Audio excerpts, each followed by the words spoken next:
Welcome to Nimmin Live, the #1 place on the internet to learn about YouTube, network with other content creators, and have an awesome time doing it. My name is Nick, and today I'm answering your YouTube questions. So if you have a question about what it is that you are doing on YouTube, there's a form that is down in the description of this stream right now. It's 100% free.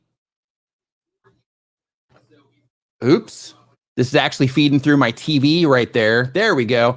Okay, yeah, so if you have a question about what it is that you are doing on YouTube, make sure that you go ahead and put it down in the form of this live stream right now, because they're answered in a first come, first serve. And you guys, because you're hanging out here right when this stream first starts, guess what? You are an early bird, so you get the worm. So if you get your questions in there now, there's a really good chance that it's actually going to get answered here today. I also want to let you know that this stream is brought to you by TubeBuddy, the #1 browser plugin for YouTube content creators. TubeBuddy will help you tag your videos. It'll help you make effective thumbnails. It'll help you optimize your videos for discovery, so it'll be easier to get views on your videos. It helps you with all types of different channel management options and things like that. It's an amazing tool. If you're a YouTube content creator, you should give it a shot. You can try TubeBuddy free at tubebuddy.com/Nimmin, Nimmin. There's also a direct link down in the description below, or you can just go to tubebuddy.com. Your call. If you go through the Nimmin route, I'll actually get a cut of that if you decide to upgrade. So that's a better version in my opinion. But it's also co-sponsored by StreamYard, which is the live streaming software that I use to stream this show every single Saturday at 9 a.m. Eastern, or right around 9 a.m. Eastern. It's the easiest live streaming platform on earth. It looks like my ATEM Mini is like glitching out a little bit. I don't know if you guys see that or not, but my ATEM Mini, I might have to reset my machine, or not my machine, but just my little box right here. But anyway, yeah, so that's what's going on today. But make sure you check out StreamYard.com for the easiest live streaming platform that you will ever use. It's all web-based, which makes it where it's not difficult on your computer at all. It makes it really easy to use, really easy to operate, and you don't have to have a strong computer in order to have an awesome looking, efficient, effective live stream. So with all of that said and done, I want to let you know, if you are a YouTube content creator that has 1,000 subscribers, then in that situation, one of the things that just came out recently is that YouTube has now, man, you see it glitching like that? This one right here, I actually was tweaking with this one here a little bit before the stream started. And I think that might be what's causing the issue here. But we're going to keep going. We're going to keep trying to push through this and see how we go. As a worst case scenario, I'll just reset this particular box. We'll switch to one cam. We'll keep on rolling. It's how we go. But basically, if you have 1,000 subscribers or more on your YouTube channel now, you are now eligible for channel membership. So just as a heads up, if you're like a mobile content creator, you might have not gotten the message, or you might not have seen the notification in your dashboard. But if you just haven't logged in to your, the back end of your Creator Studio dashboard, if you haven't logged in the last few days, then you might not know that you now have access to channel memberships if you have 1,000 subscribers or more on your YouTube channel. So make sure that you keep an eye out for that, so that you can start generating some extra income, from what it is that you are doing here on YouTube. And just as a heads up, if you are a channel member here on this channel, there are additional perks for that. If you actually click on the join link down in the description below this video, then you'll see what those perks are. But we have one of those perks is the Facebook community that we have, which is absolutely awesome. A lot of really cool people over there sharing a lot of really great information and growing their YouTube channel. So it's definitely something that you want to be a part of. So with all that stuff out of the way, let's all the housekeeping, all the necessary housekeeping thing. How have you been?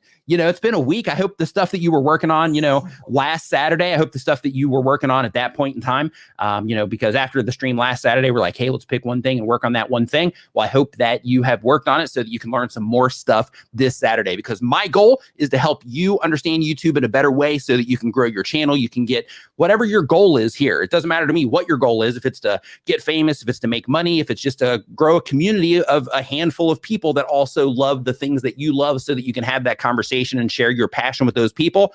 All of that is what I'm trying to help you accomplish based on whatever it is that you are trying to do. And if this is your first time in one of these live streams, I do want to let you know that even if you don't necessarily have a question, you're like, you know what, I don't really have any questions right now, I still encourage you to hang out for a little bit and listen to the stream, because even though you might not have a question that you're thinking of, a lot of people ask questions that other people didn't actually know that they wanted the answers to. So because of that, just hanging out here, you're going to learn a ton about YouTube today. So make sure that you stay tuned for all of the information that's going to be shared here. But with all that said, Vigard, what's up, man? Nice to see you here hanging out. As always, Haney's Experiments, what's up? Nice to see you. Paul Peck, Drywall Tube in the house, Adoption with Nairi. What is going on? Hope that you're doing fantastic. Trucker Curtis, hope that you are doing fantastic. Trucker Curtis said he had a video go viral that got him over 1,000 subscribers. It's awesome, right? It shows you what a good video can do for your YouTube channel. You know, the funny thing is if you're just starting your YouTube channel right now, you know, one of the things that a lot of people think of is they're like, you know, hey, how do I get this whole thing rolling? How do I start, you know, getting momentum on my channel and things like that? And, you know, it's this big, long, humongous mountain, this big journey, you know, that might be ahead of me. But the funny thing is with all this stuff, like a few good videos that perform, you know, exceptionally well on your channel can actually drive your YouTube channel. On my channel, I have just two videos that between those two videos have driven over 100,000 subscribers on my YouTube channel, right? So, you know, it doesn't take a ton of content, but you got to make sure that you're making the right content and you're making the right choices, which is what I'm here to help you do today. So without all of that, Runny Egg, what's up? Love your channel name. So with all that, Doug Houston YT, what's up, dude? Hope you're doing great. So basically the first question that we have today is from Zane Shah. Zane Shah says that they've been on YouTube for less than a year. The type of channel is how to make money online /eBay /Amazon, etc. The goal of the channel is to be the Google of how to make money online from the UK. The question, how to professionally approach for channel sponsors, where and how to start. Okay, so the very first thing you want to think of is if you are trying to approach sponsors, then what you want to do is you want to think of who would be a fantastic fit for what it is that you're doing. So that would be step one, right? You would make a list of all the different brands, different companies, different, you know, products that are out there, you know, physical or digital, that you would be able to bring value to with the content that you make. And by introducing their stuff to your audience, you know, write down that list. And then also make sure that you write down a list of people that, you know, you have like the actual, you know, list of people that you would like to work with, but also write down the list of stuff that you use. So the stuff that you use is great because you are already like super pumped up. Well, not super pumped up necessarily, but you're using the stuff. So because of that, if you are already using the stuff and you are already standing behind the stuff, the software or service or whatever it happens to be, well, in that situation, one of the things that is at your advantage in that situation is that you already know the ins and outs of the software, the service, and all that stuff. So you might even have some contacts at that particular company. And if you do, then in that situation, that's where you can, you know, reach out to them and start opening up that dialogue. But basically, when it goes to working with other people, what you want to do is you want to make sure that first you're representing yourself in a professional way.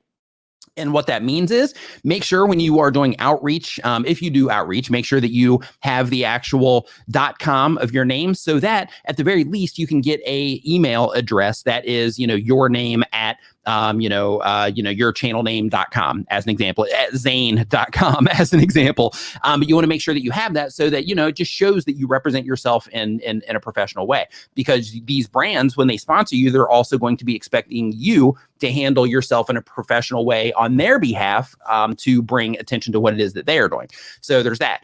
In addition to that, you also want to put together a media kit. A media kit is basically it's a PDF that you would export out of PowerPoint or Keynote, or you can make them in Photoshop if you want to. You can do it in Google Docs if you want. But basically, the idea with a media kit is you put your demographics in there. You put some information about your channel, who your audience is that you're reaching, why you're a good fit for, you know, that particular brand, all that good stuff. And you can actually start submitting those when you are doing your outreach as well. But when you are doing your outreach for sponsorships, another thing that you want to think about is you want to think about, okay, if I'm going to reach out to this brand, instead of just reaching out like, hey, let's, you know, work together in some way, come up with a plan.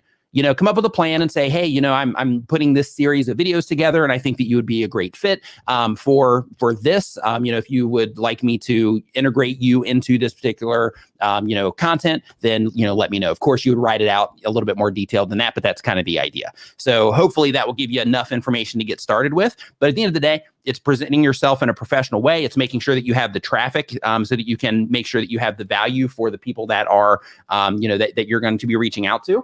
And if possible, if you have some stats behind it, that's also beneficial as well. So if you've promoted something as an affiliate, then that's something that you can possibly lean on for the sake of showing that you are able to convert the people that are watching your content as well, because that's also a valuable thing to people that are wanting to work with you. So that's that one. So the next question that we have here on the list here, and I'm actually going to scroll up here really quick because there's a super chat that came in. I want to make sure that I get this answered here really quick. Let me jump into the back end here while this is loading. So I need to refresh the page entirely. So while that one is being refreshed, I want to say One Step, thank you for the super chat. So just wanted to say, hey, thanks. Have a great day. Hey, One Step, thank you. And you also have a fantastic day. Thank you. Appreciate it, man. Americano Amorium was that question. Says, does it make a difference if I use stock photos or my own photos on thumbnails? I'm getting an average of 4% CTR, and I have 3,800 subscribers. So you can use stock footage, but one thing, or not stock footage, but stock photos if you want to. But when you're using your own original photos, then everything is original. So people haven't seen it before. So, you know, of course, on YouTube, in a lot of cases, unless it's something that people use all over the place, they're probably not going to see it anyway. But the funny thing is if you go to Google Cloud Vision and you run your thumbnail through them when you're using a stock image, then Google Cloud Vision knows that that particular photo is used on all of these different stock sites. So their system can identify that it's a stock photo. So because of that, I don't know if there's a plus or minus to that or not, but I'm just letting you know that their system can identify that it is stock. Since YouTube is a big fan of, you know, original content and all that good stuff, I would lean on the side. It probably doesn't matter, but me, just out of the sake of knowing that they would know, I would lean on the side of just trying to use my own photos so that I can create, so that everything about what I'm doing is original and it's not, you know, I'm not using stock stuff. I'm not using anything like that for my thumbnails. In your videos, it's fine. It's just for the thumbnails themselves. If it was me, which I do, right, I personally would use my own photos instead of using stock stuff, but whatever gets the job done. Back in the day when I first started my YouTube channel, I used stock photos as well, and it was fine, right? Some of those videos have lots of views on them, and it's perfectly okay. But nowadays with Google Cloud Vision, because they didn't have it back then, I would just try to lean on the original side of things, just for the sake of just being original anyway. King Studios is our next question here. King Studios says that they have a vlogs, gaming, challenges, and skits channel. The goal of the channel is just for fun, but I started to take YouTube seriously and as my passion. And the question is, so I've posted about 50 videos on my channel. My channel is not growing. My word growing is views and subs. Every videos I post getting 5 to 10 views, and I have 27 subscribers. Most of it are my own family. So my question is, how do I take my channel to the next level, or how to grow my channel? I know that social media can be used, but my parents are not giving me permission for that. So what must I do? Please answer. I'm really demotivated. Okay. So first, when it comes to this, when you're talking about, you know, hey, I'm taking this seriously, it's my passion. Passion doesn't really require tons of motivation. So just keep that in mind. So if it's something where you have to constantly be motivating yourself to do it, then in that situation, you might not be as passionate as you think that you might be. So you might be, but I'm just saying, you know, it's just something to consider, you know, if you're having to, you know, be encouraged to actually, you know, chase after the passion. But two, when it comes to getting traction on YouTube, especially when you're first getting started, one of the things that can be really beneficial when you're first starting your content, or first starting your channel, one of the things that can be very beneficial is right now you have about vlogs, gaming, challenges, and skits. So what you're doing is you're basically splitting up the type of content that you make into four different content sets, right? So basically what you're tapping into here is you're tapping into one audience that's into vlogs, one audience that's into gaming, one that's into challenges, and one that's into skits. So because of that, one thing that you have to consider is that when you are, this is especially important when you're first getting started, one thing that you got to consider is if somebody subscribes to your YouTube channel for your vlog content, and then the next video you publish is gaming content, well, those vlog people might not care about games. So because of that, when YouTube shows that gaming content to them, because they've recently watched like 12 of your vlogs, so YouTube's systems are like, hey, this person really digs this channel, and then they show them your gaming content, and then they don't click on your gaming content, then what you're doing there is you're hurting your click-through rate, and you are causing those people to not come back to your YouTube channel when YouTube is showing them your content. So because of that, I would recommend that you pick one of these and you just focus on it for now. Now, keep in mind, and I just made an entire video about this. It's the last video that I published, but keep in mind, it's also good practice when it comes to YouTube. If you don't know what it is that you're going to do, if you're like, hey, I don't even know the direction that I want to go in, then in that situation, it's okay to do what it is that you're doing, right? But if you're wanting to accelerate things, then in that situation, that's when you want to focus more. But one of the things that YouTube recommends is if you're just starting the channel, you don't really know what direction that you want to take things, what they recommend is that you start just uploading whatever it is that you like. But when you notice something taking off, or when you notice that one specific type of content, so like on your channel, let's say that it was challenges, then in that case, if you notice, hey, people are really responding to this challenge content compared to how they respond to my vlogs or my gaming content or my skits, then in that situation, you would want to lean into more of the challenge content, because that is that, you have the data that shows the people that YouTube is showing your content to for that particular type of content, those people are responding to it in a positive way. Therefore, that might be the right path that you need to take. So make sure that you're keeping an eye out for that so that you can make sure that you are, doing the right things in that situation. Let's see here. Next up, we've got I am Calvin Kelly. And real quick, I just want to say, if you are just joining the stream, what we are doing today is I'm answering your YouTube questions. So if you have a question about what it is that you're doing, there's on YouTube, there's a form down in the description below. It's free. You don't have to, give me money. You don't have to give, super chats, anything like that. The only thing with super chats is it just kind of expedites the question, right? It puts it at the front of the queue because, people are contributing. So that's just the cool thing to do, on my side. So because of that, those come first. However, there's not a lot of questions in here right now. So there's a really good chance if you have a question, if you get it in the form now, there's a really good chance that that it'll get answered on the show here today.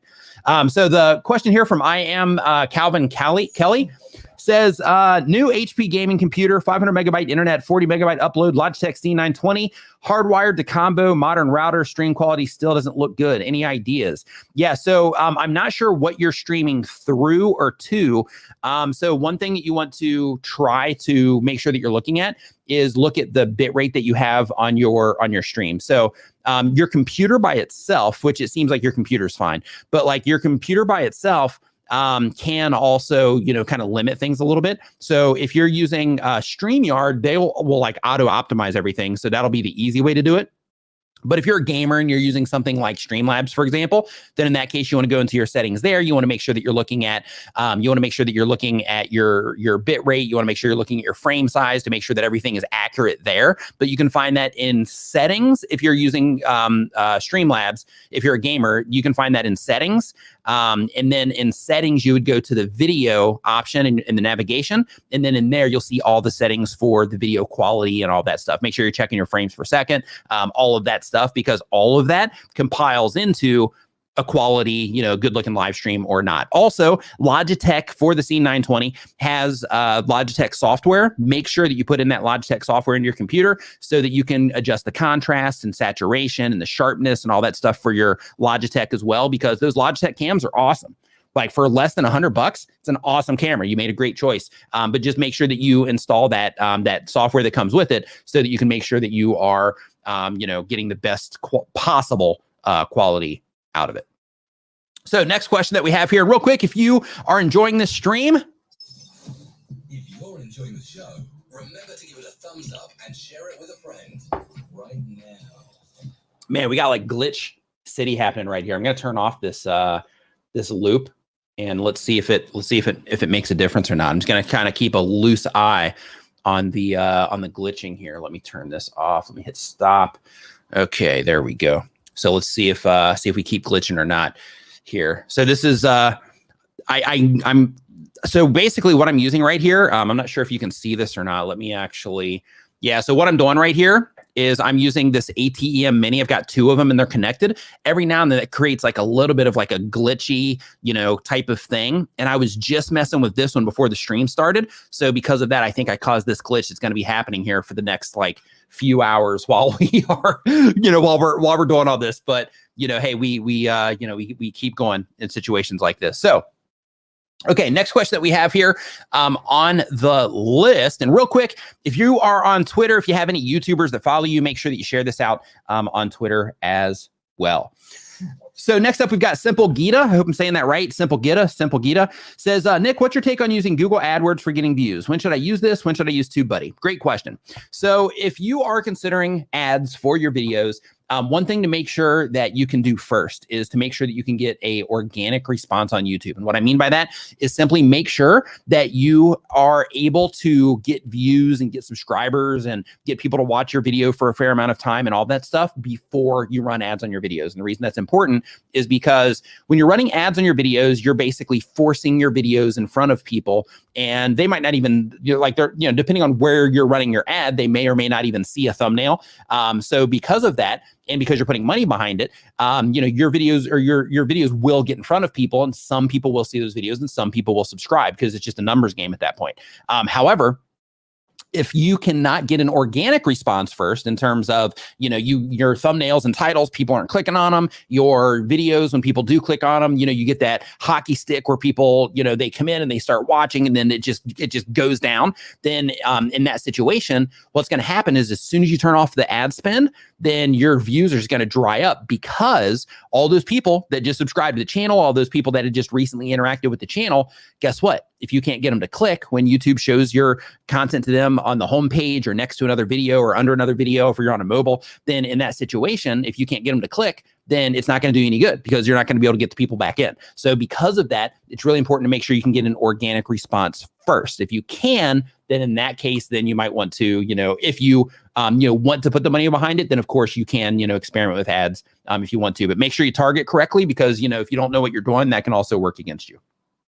So next up, we've got Debt Free Dad. Debt Free Dad says, what data increase your traffic source and browse feature in YouTube search? Adjusting thumbnail helped me get 7% and 50% on click through and retention.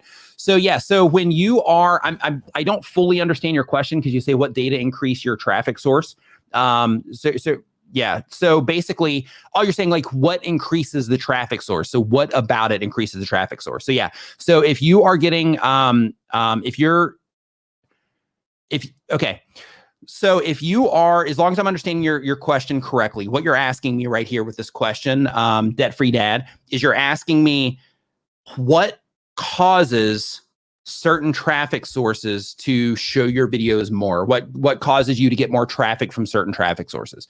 So basically, what happens is if YouTube is showing your content to people on the homepage and people are responding to it at a high rate on the homepage in terms of the click-through rate, the view duration, in terms of any additional engagement or signals that YouTube is tracking for them to identify that it's a satisfactory experience, then in that situation, if that positive response is coming highly from the homepage, but not as much from the suggested videos, then in that case, you'll start getting more you'll start getting more homepage traffic. If it's the other way to where you're getting a higher response compared to the other content that's being showed to people and so on from the suggested traffic on YouTube or from next to other videos on YouTube, then in that situation, then those will end up, being a primary traffic driver for you. If you're targeting search as the main thing on your channel and like you're always optimizing everything for search, then in that case, then search will probably end up being the primary traffic driver for your YouTube channel. So because of that, when you are thinking of, hey, how do I tap into all this stuff? It's important to make sure,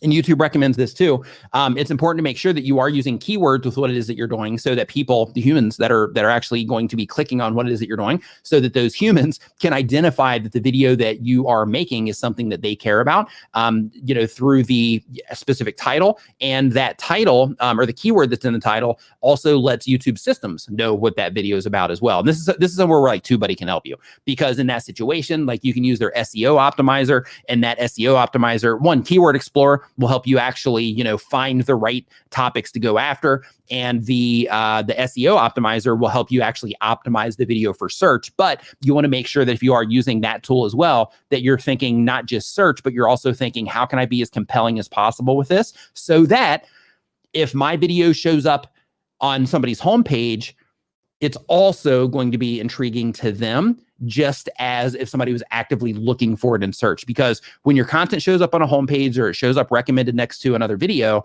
those they're getting shown to people that are not expecting or looking for your specific content. So because of that, it's really important that even if you're optimizing for search, it's really important to make sure that you are also adding compelling elements to your thumbnail and or your title that will push people over the edge, so to speak, even if they're not expecting to see your content on the platform. So this is where knowing who it is that you're actually making your content for, that sort of thing, is extremely important, because then you can start using the right language in your titles, things that would trigger the audience that you're actually trying to reach, that sort of thing.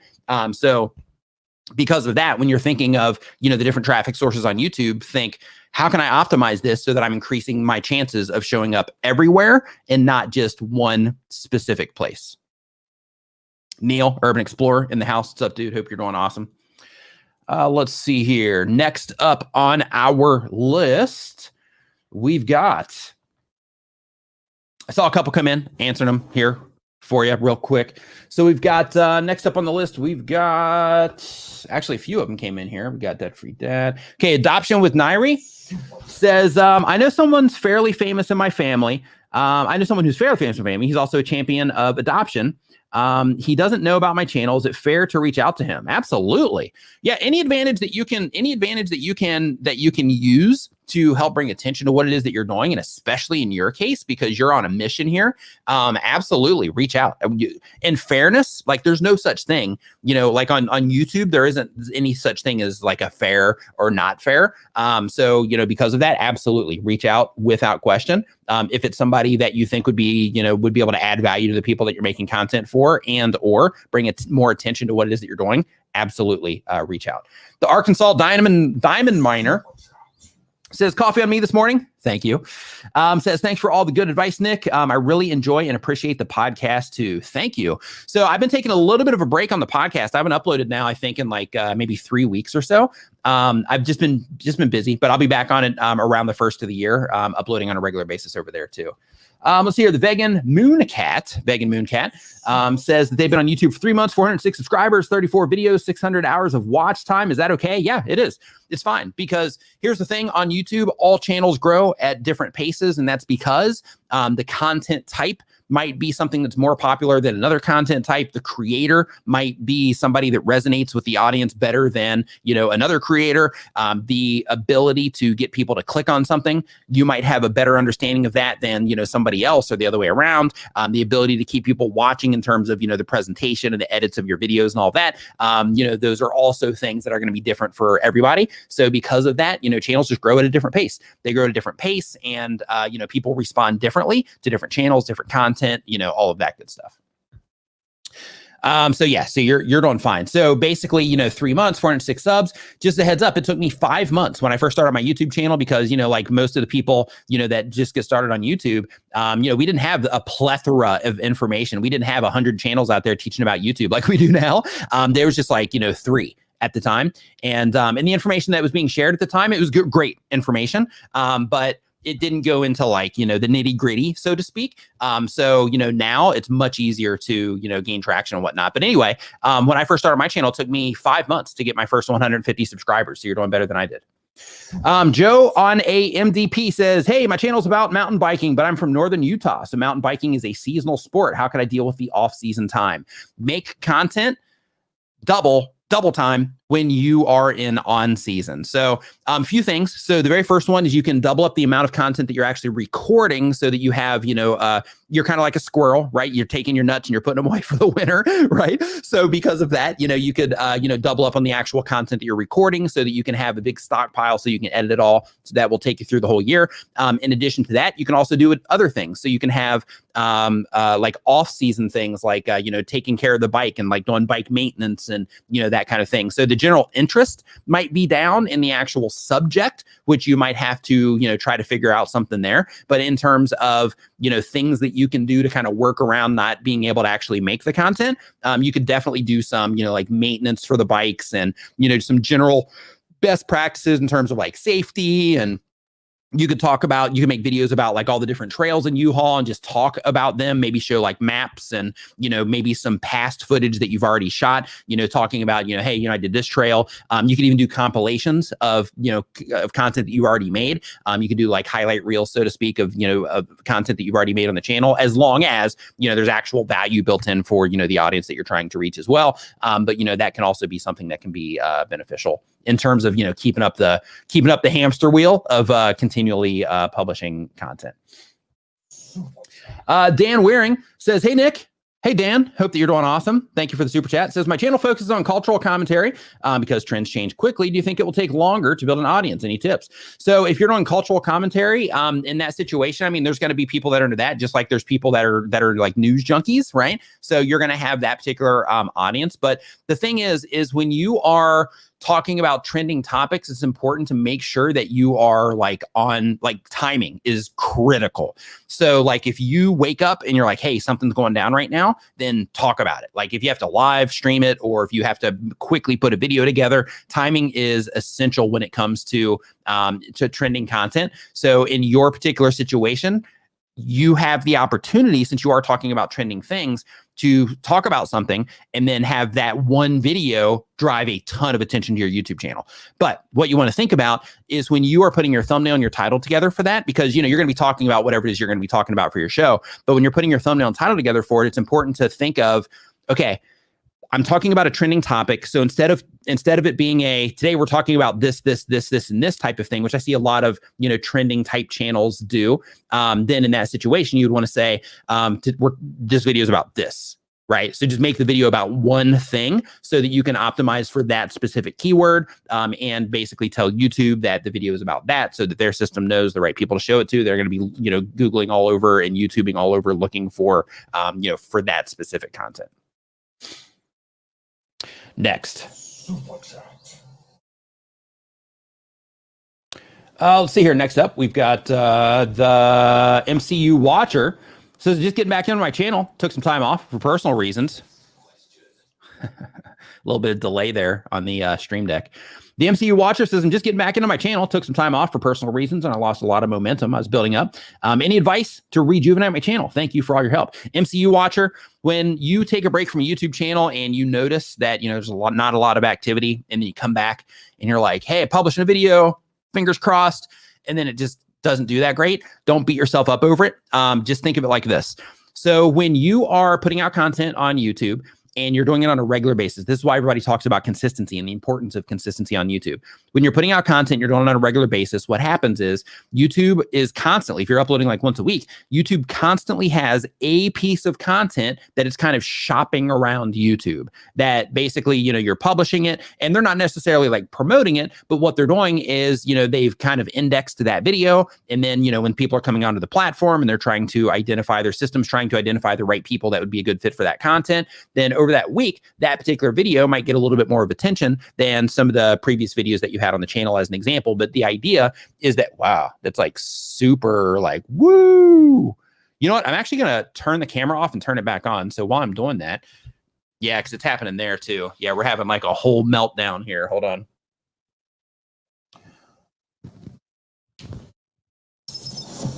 If you're enjoying the show, remember to give it a thumbs up and share it with a friend right now. Did that fix it? Oh, that might have fixed it. Maybe. Let's see. So is the problem this then? Oh, look at that. As soon as I came back to that, bam, starts going again. Oh, interesting. So this camera might be on the fritz. That'll suck.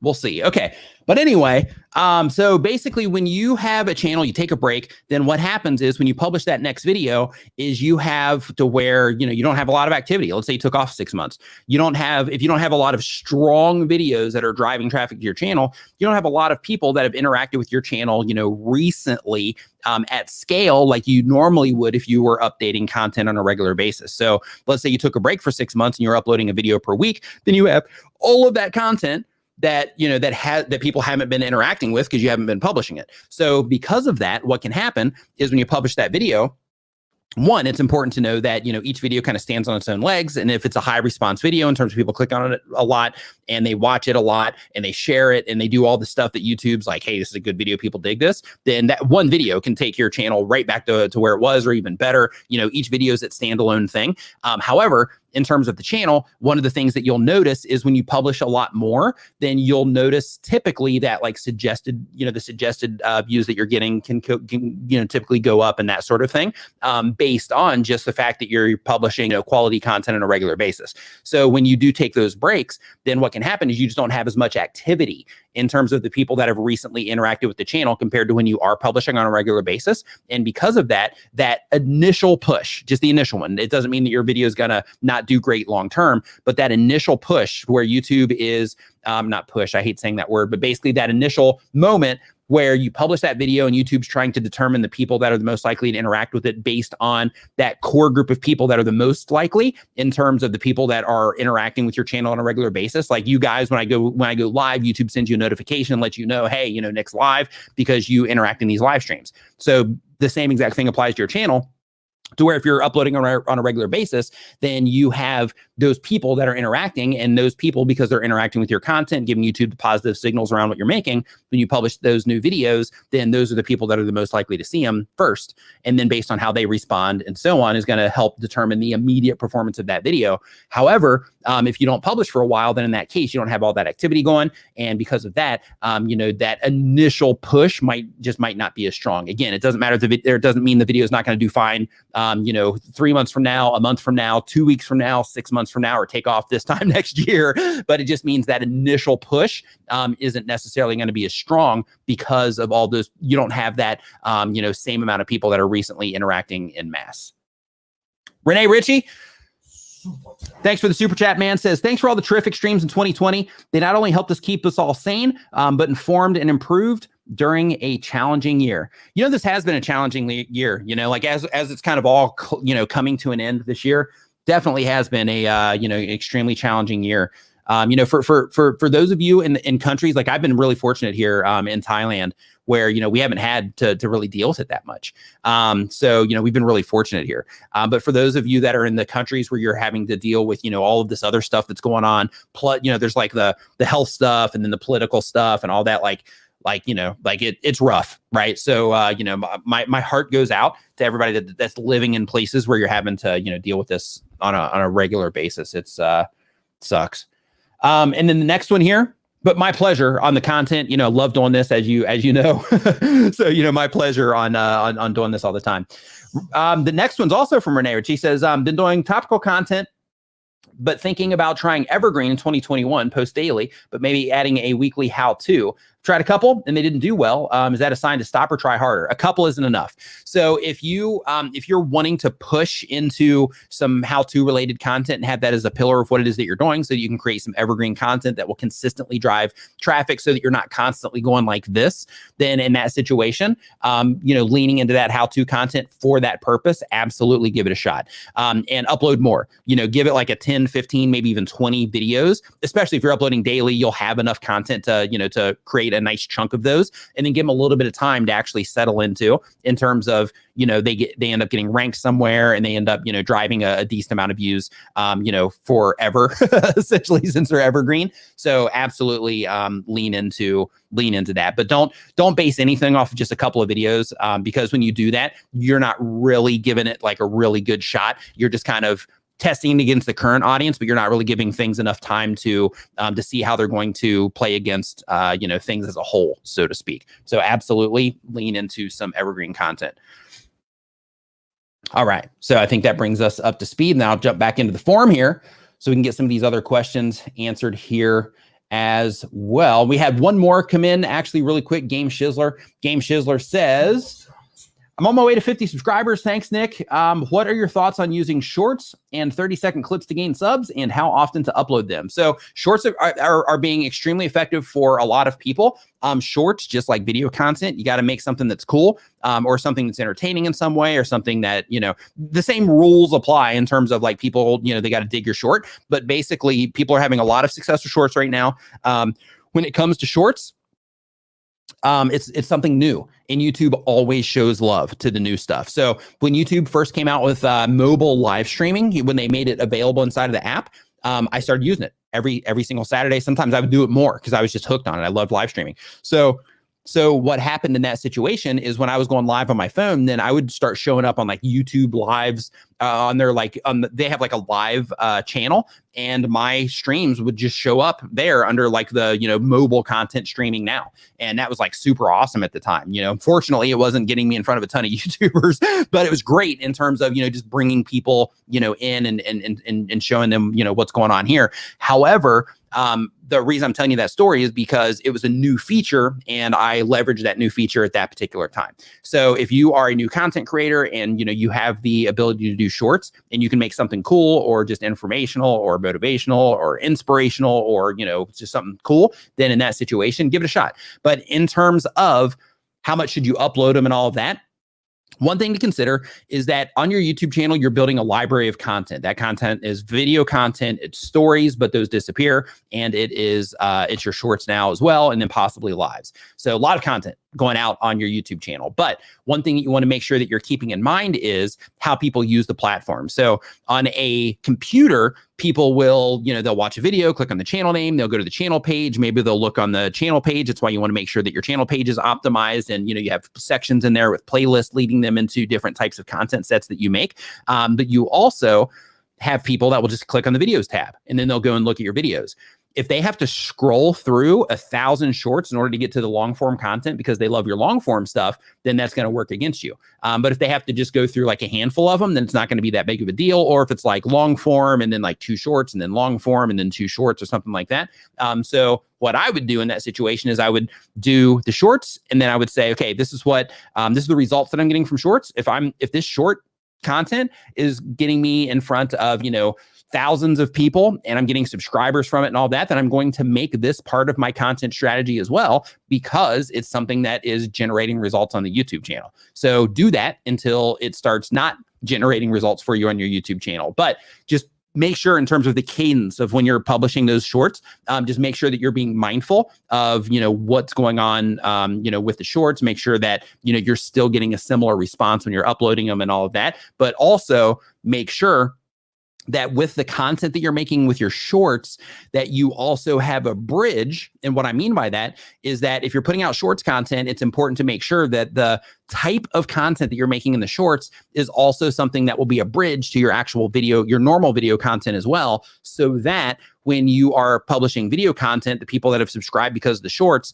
the content that you're making for your longer form stuff is also content that's going to be relevant to that same audience. So as an example, if I were to start doing shorts on this channel, it would be like YouTube quick tips, right? If I was going to start doing shorts on here, because that would be stuff that you would care about. It wouldn't be, like, hey, here is, hey, here, let's go take a drive through the countryside, right? It wouldn't be shorts like that. I mean, I'm not sure how far you can get on a 59-second clip on a drive through a countryside, but you get the idea, right?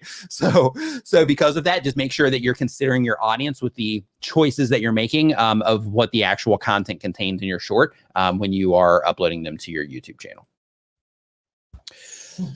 Alan Sinclair says the bottom half of your screen is glitching. Thanks, Alan. Yeah, so basically I was tinkering with my ATM Mini, this thing right here, before the stream. I've got 2 of them, and between these 2, I was tinkering with this one, and everything's fine, great, fantastic before the stream, and then it pretty much kind of petered out on me, unfortunately. But thank you for the heads up. I appreciate it. Let me get this all lined up there. There we go.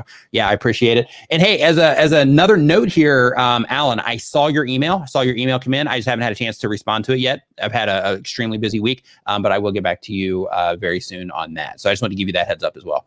Let's see here. So Doug says 2 points in order. 1, super chat sounds not coming through. 2, Renee Ritchie just hit 200,000 subscribers a few days ago. Renee Ritchie, 200,000 subscribers. You know what? I knew this because I congratulated you on Twitter. It just slipped my mind here when I'm in like live stream mode. High five and fist bump to you, my man, for crossing 200,000 subscribers on YouTube. Way to go. And so for the super chats, sounds not coming through. It's because I turned on my mix minus, which I will fix right here. It's going to take me literally 8 seconds. You can count with me. 1, 2, 3, 4, 5, 6, 7, and 8, and we are all fixed there. Now the super chat sound should be coming through. Okay, so next up, we're hopping into the form now. Man, I left my pencil in the other room. Dag nabbit. That's me being obscene. Dag nabbit. Yes, everybody, just give a congrats to Renee Ritchie for 200,000 subscribers. I see a lot of those coming in already, but give a thanks there, or not a thanks, but a congrats to Renee Ritchie there for hitting that 200,000 subscribers on YouTube. I just want to take a moment too, like 200,000 subscribers. That's a ton of people, and I know it's taking you a lot of views to get that too. So like the crazy thing about like when you have like 200,000 or 100,000 or 50,000 or 10,000 subscribers on a channel is that it takes a lot of views to get those subscribers. So in addition to the subscribers, look, we're gonna pull it up. Let's pull up the social blade here of Renee. We're gonna see what kind of views in total here. So I'm just gonna go ahead and like prep it and get it ready here, and we're gonna see what that looks like We're going to see what that looks like here.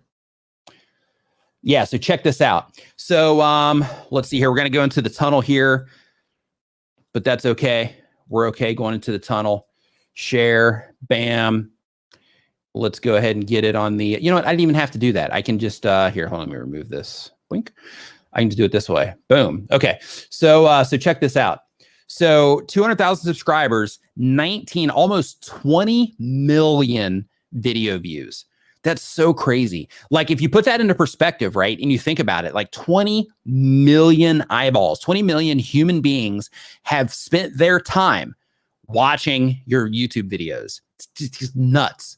Right. And like all the watch time that you've gotten, like that's like human time, right? That's lifetime. Like when you're looking at watch time, like the way that I look at watch time is like when you're looking at it, is it's like that's time out of somebody's life that they took for watching that particular video, time that they'll never get back. And like when you see watch time and you kind of reframe it as like lifetime, like, you know, time that people have spent out of their lives watching your content, it's mind blowing, absolutely mind blowing. But again, high five and fist bump to you. Excellent, excellent, excellent work. And I want to say also, you did this in like what, 10 months? Was it 10 months? I believe. Quickly, we'll just say is the answer to that question. Hammer's House, love the channel name, says, I started a YouTube channel a few weeks ago, primarily Raiders football. It gained 58 followers in the first 3 weeks. How do I build upon my following? Okay, so you're just getting started on YouTube. And you're trying to figure out, hey, how do I actually get the ball rolling here? So the very first thing is you're already a step in the right direction. So right now you're making content that is primarily for Raiders football fans. So right out of the gate, your target audience is Raiders football fans, right? You can be more specific if you'd like to, but that's like a nice broad, you know, hey, Raiders football fans are going to dig what it is that I'm doing. So that's a great step in the right direction because that allows you now to make niche content because you know who the audience is. So now you can talk about anything Raiders related, and it's going to be a good fit for the people that are watching your content. So because of that, what you want to do is you're a Raiders fan. Obviously, you wouldn't be making the channel. Is you want to think about all the things that you care about as a Raiders fan. If it's like, you know, the sports, the actual, you know, games themselves, if it's the players, if it's, you know, the culture around, you know, the team, whatever it happens to be. You want to think about all the things that deeply that you care about.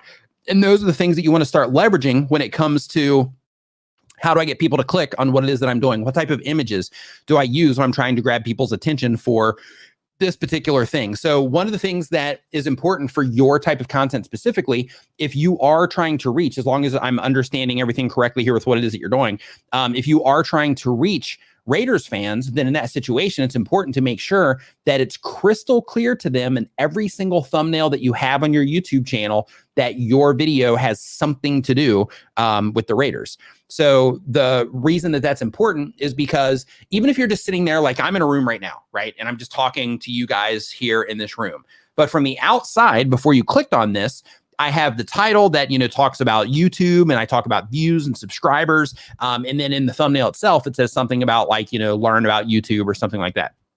So the idea with those is using the words views and subscribers. Those are things that YouTube content creators, experienced or brand new, those are the things that, you know, YouTube content creators are typically after. So because of that, you know, anytime that I want to make sure that I'm, you know, that I'm trying to get YouTubers to click, that I'm using, you know, those types of things that YouTubers care about. So the same exact thing goes with making sure that I have, you know, learn about YouTube in the thumbnail as well. But I make sure that in every title and or thumbnail, unless I'm talking about like a tool, then in that case, I'll frame everything around the tool. But if I'm talking about, you know, like YouTube related stuff, I make sure that I am very specific about the language that I use based on the things that YouTubers respond to. So for you, the next steps are, what types of things can I say? What types of content can I make to where, one, they're going to care about it, two, to where I can actually use what it is that they care about to help them identify that the content that I'm making is for them.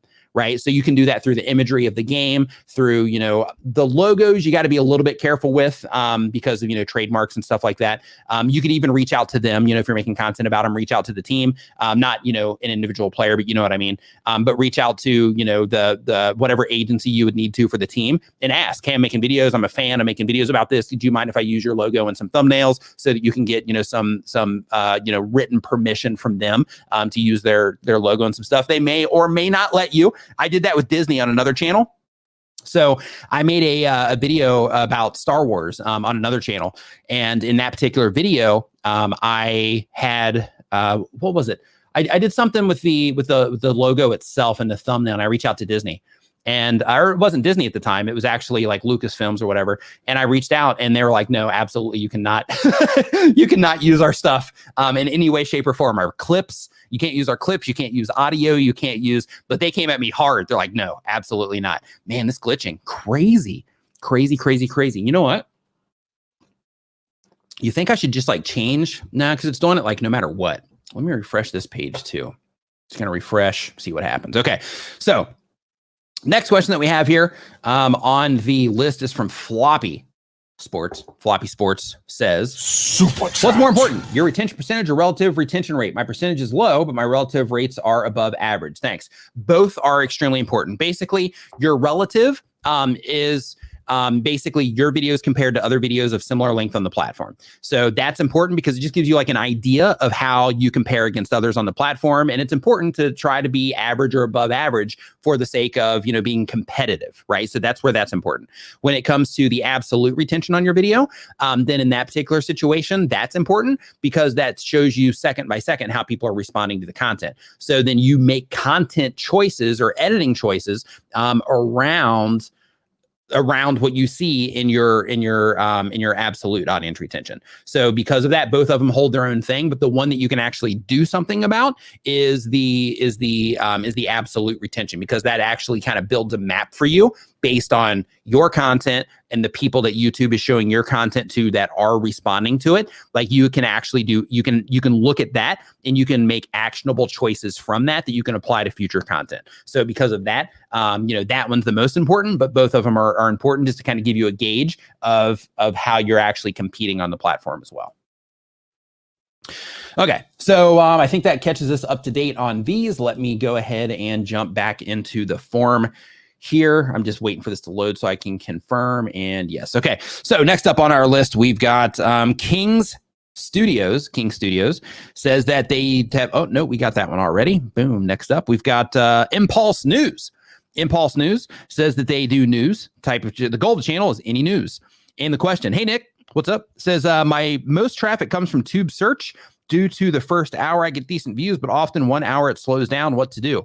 So if you get an initial surge, that basically means that the people that YouTube has deemed most likely to interact with your content, that their system has that correct. They've nailed it. So basically their system has that correct for that first hour and the people are responding to it. However, based on how those people respond to it is going to determine how big that distribution is going to be in that immediate moment after publishing. It's going to determine how big that distribution is going to be on that video. So because of that, if you're noticing like, hey, I get that initial surge and then it just dies, then in that case, what's happening is you're able to get that core audience to respond, but you're not able to get the wider audience to respond. So because of that, it's really important to just sit back and make sure when you're writing your titles, when you're making your thumbnails, that you can define what it is that's going to make those people you're trying to reach click, the people that you're making the news for. And it's also important to make sure you're looking at your retention as well, because the problem could just be that you're not able to keep people watching for an acceptable enough amount of time for YouTube to deem it as a quality experience for their users, or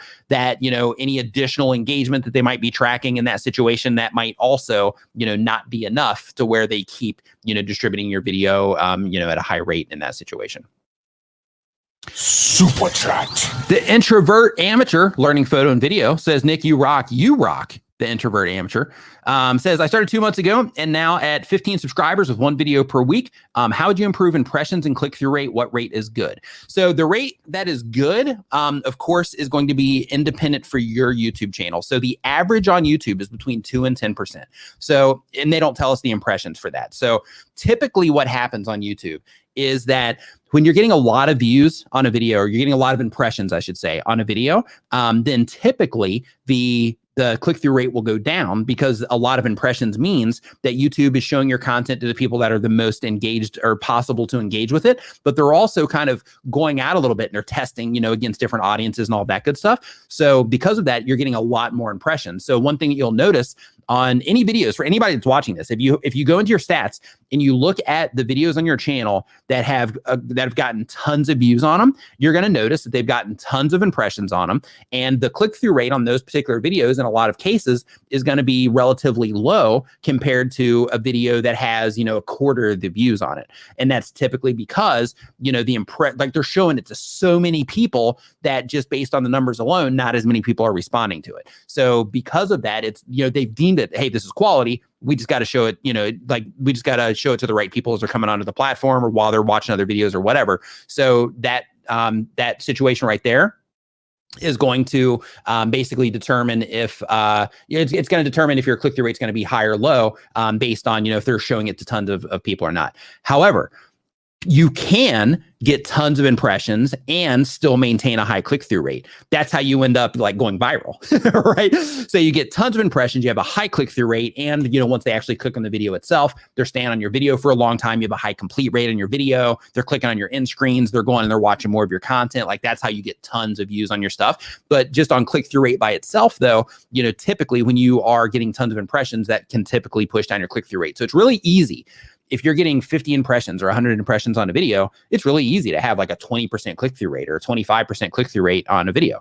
However, if you have 100,000 or 200,000 or 500,000 impressions on a video, then it becomes increasingly more difficult to maintain a strong audience retention, to maintain a high click-through rate as well. And the better you get at that, the better off, things are going to be. So the funny thing is if a new content creator, not even a new content creator, let's say that you are getting, let's say you're getting 1,000 views on a video. If you were to compare the stats on my videos to the stats on your videos, you might look at my videos and be like, wow, your retention actually isn't that great, Nick. And your click-through rate isn't that fantastic.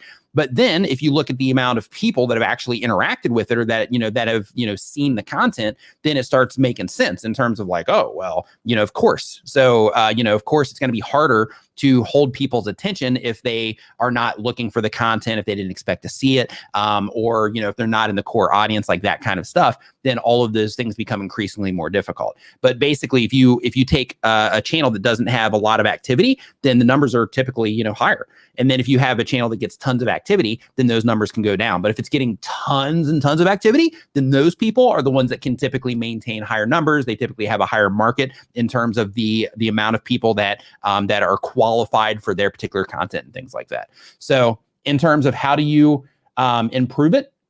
So a couple things that you can do. Who here, just give me a hashtag me. Who here is like, yeah, I would love to improve the click-through rate on my thumbnails. Just give me a hashtag me. Curious.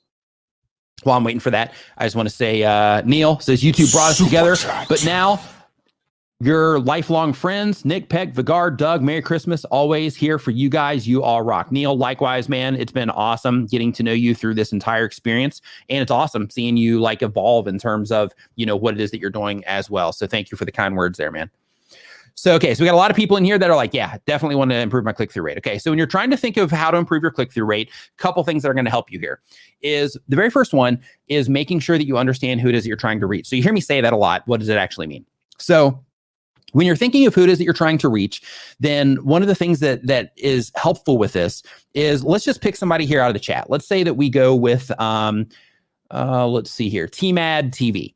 So let's say, I'm not going to open the channel, but let's say, for example, that TMAD TV made videos about cooking, right?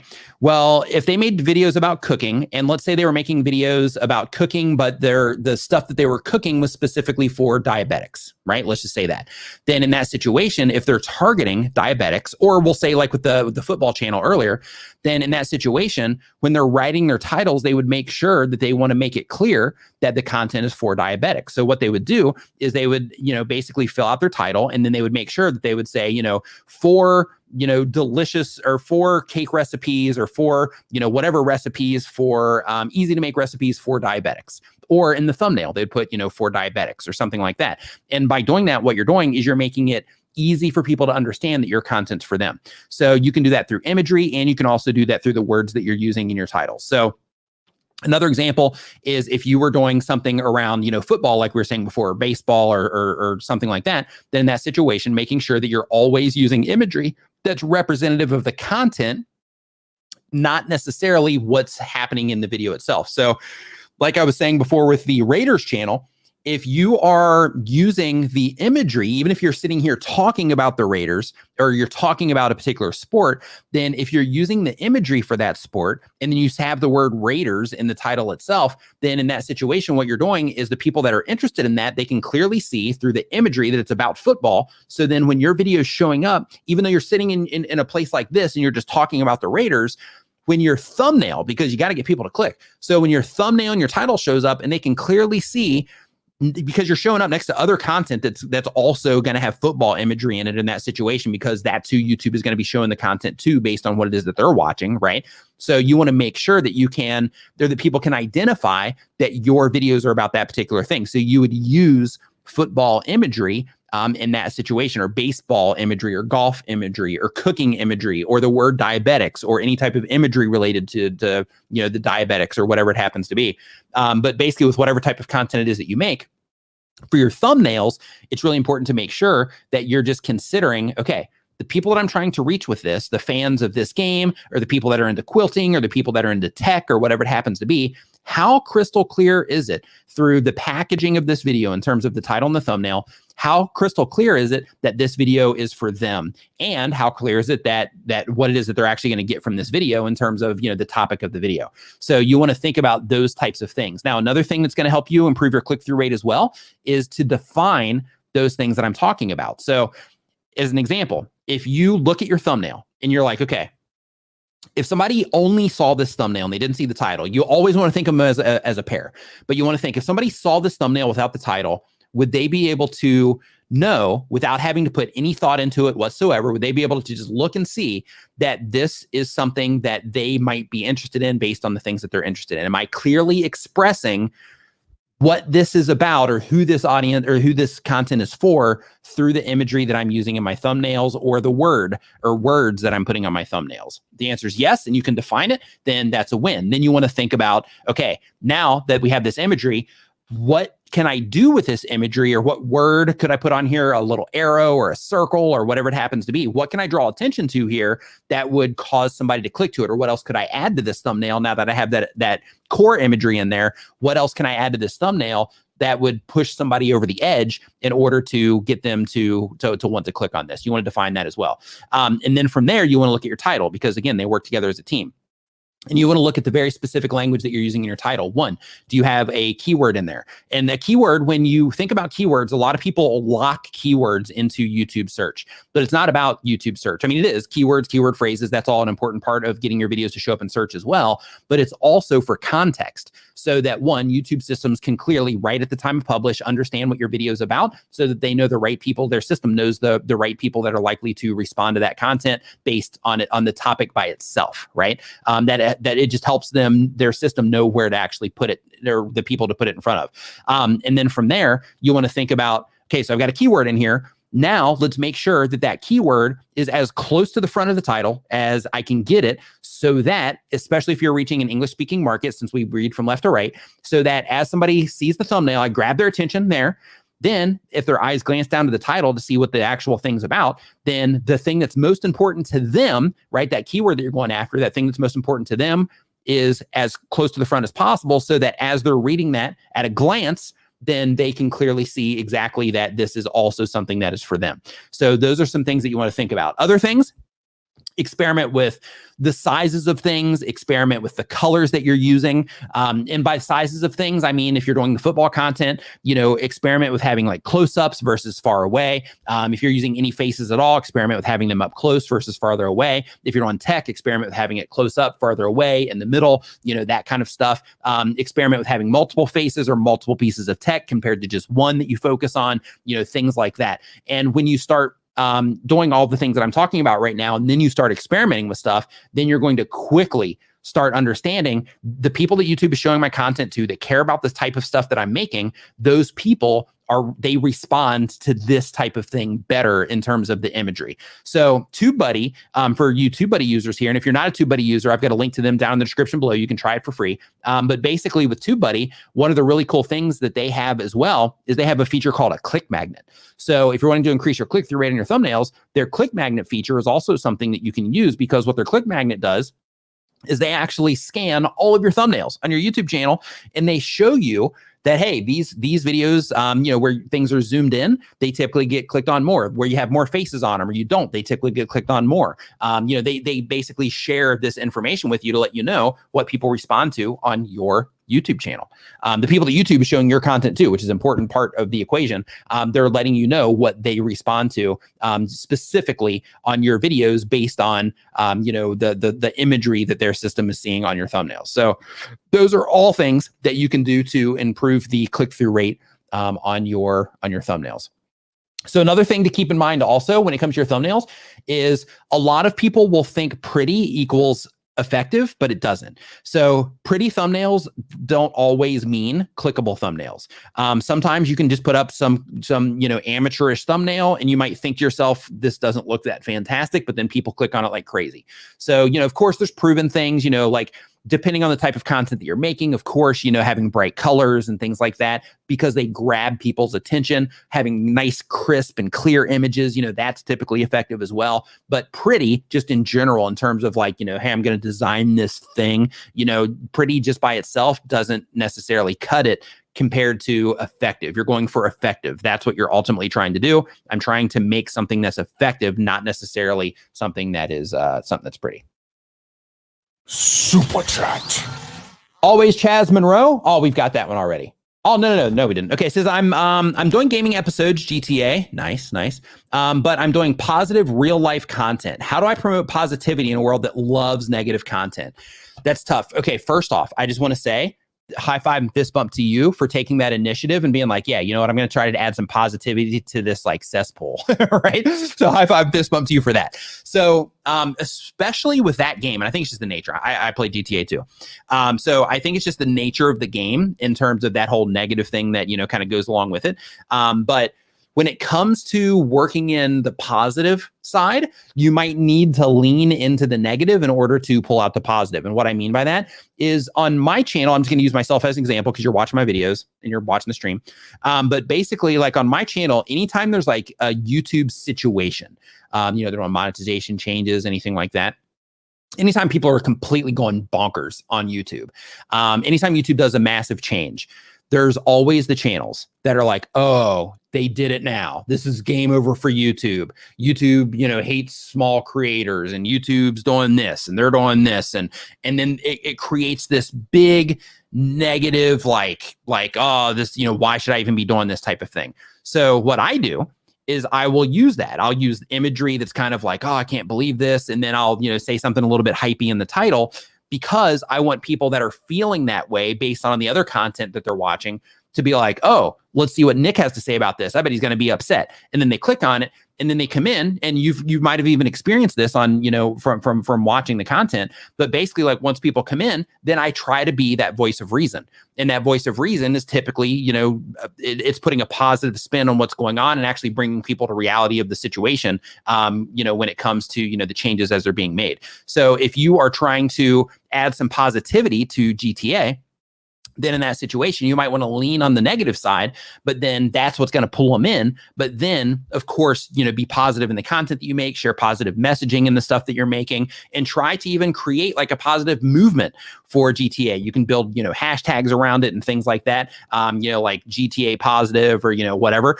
But basically, start trying to build like a collection of other people that are also positive people, or typically positive minded people around the content that you're actually making around GTA. So basically you would leverage the negative in order to get their attention. And then once they're in and you're sharing the content with them, then you introduce them to the more positive ideas. So that's what I would recommend in that situation. Swift Dreamer says, hey Nick, hey Swift Dreamer, hope you're doing awesome. Says, do you have any advice for a music producer trying to grow his channel and trying to make their first beat sale? So first off, I just want to give a shout out to Beat Demons, by the way. Those guys, woo, fire over there. So first, I just want to say that. But what you want, of course, is a response like that. So you want when somebody else comes in and they're like, "Hey Nick, I'm a producer. What do I do?" You want it to be to where I'm like, "Hey, Swift Dreamer, fire, check him out," right? But basically, it's important when you are a music producer trying to grow your YouTube channel. It's important to know that, you know, the reason that people are coming to you as a beat producer when you're trying to grow your YouTube channel is because they're trying to figure stuff out. So it's either people that are looking for music to rap to or to sing to or whatever it happens to be, or it's people trying to figure out how to actually make it. So if you're trying to actually sell a beat, then in that situation, you know, you might be targeting rappers in that situation that would buy that beat, or people that are just into like instrumentals. So because of that, what I would do in that situation is I would make videos about like rapping, and I would try to collaborate with like rappers and things like that and share information about rapping. I would always feature your beats, and I would always feature rappers actually rapping on your beats so that they can actually demonstrate the fire that you're putting together. Now, when it comes to producers or other producers, and you're trying to sell actual like instrument packs, and you're trying to sell, you know, like audio samples and things like that, then in that situation, then you would make a different type of content. You would make content showing people how to actually use those types of things, so that when people are trying to figure out, hey, how do I use Fruity Loops? How do I use Reason? How do I use Cubase? How do I use, you know, all this stuff? How to use Logic? Then in that situation, the people that are looking for that types of information, you're helping them out. And then through that process of helping them out, you're also introducing them to the beat packs and all that stuff that you're the instrumental packs and all that stuff that you have. So, so, you know, those are the types of things that you want to think about. But of course, you know, with music, with anything in the art world, like, you know, the skill set will definitely get you a long way.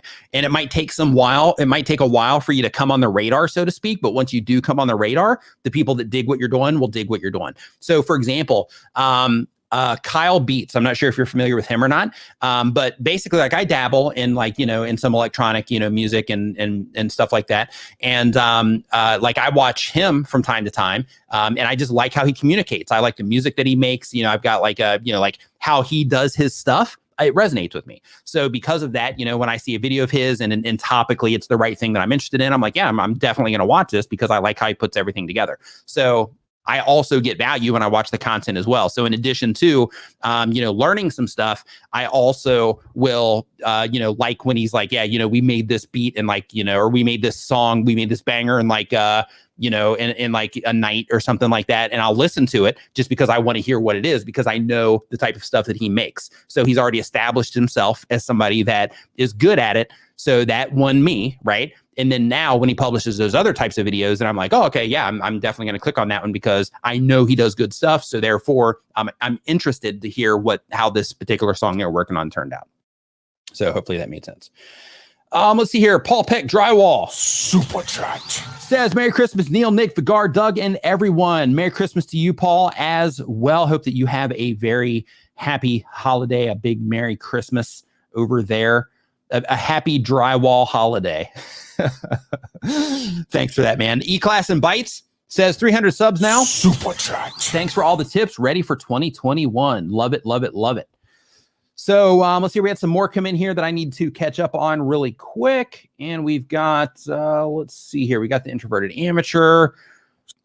Okay, so next up, we've got Fat Dad Wholesale says, how are you able to switch cameras so easily in StreamYard? Do you have video on your setup? Absolutely. So I don't have an actual YouTube video, but I'll just show you. So let's see here. So if we switch to this one. So basically, my setup, basically I'm on the computer, you'll see over here, I've got my YouTube backend, so I can keep track of all of the stuff that's happening here in terms of, you know, any super chats that come in, anything like that. I've got the video here where I can check in on it if I need to. I've got Renee Ritchie's Social Blade up here too, because we were looking there too. Again, congrats on 200,000.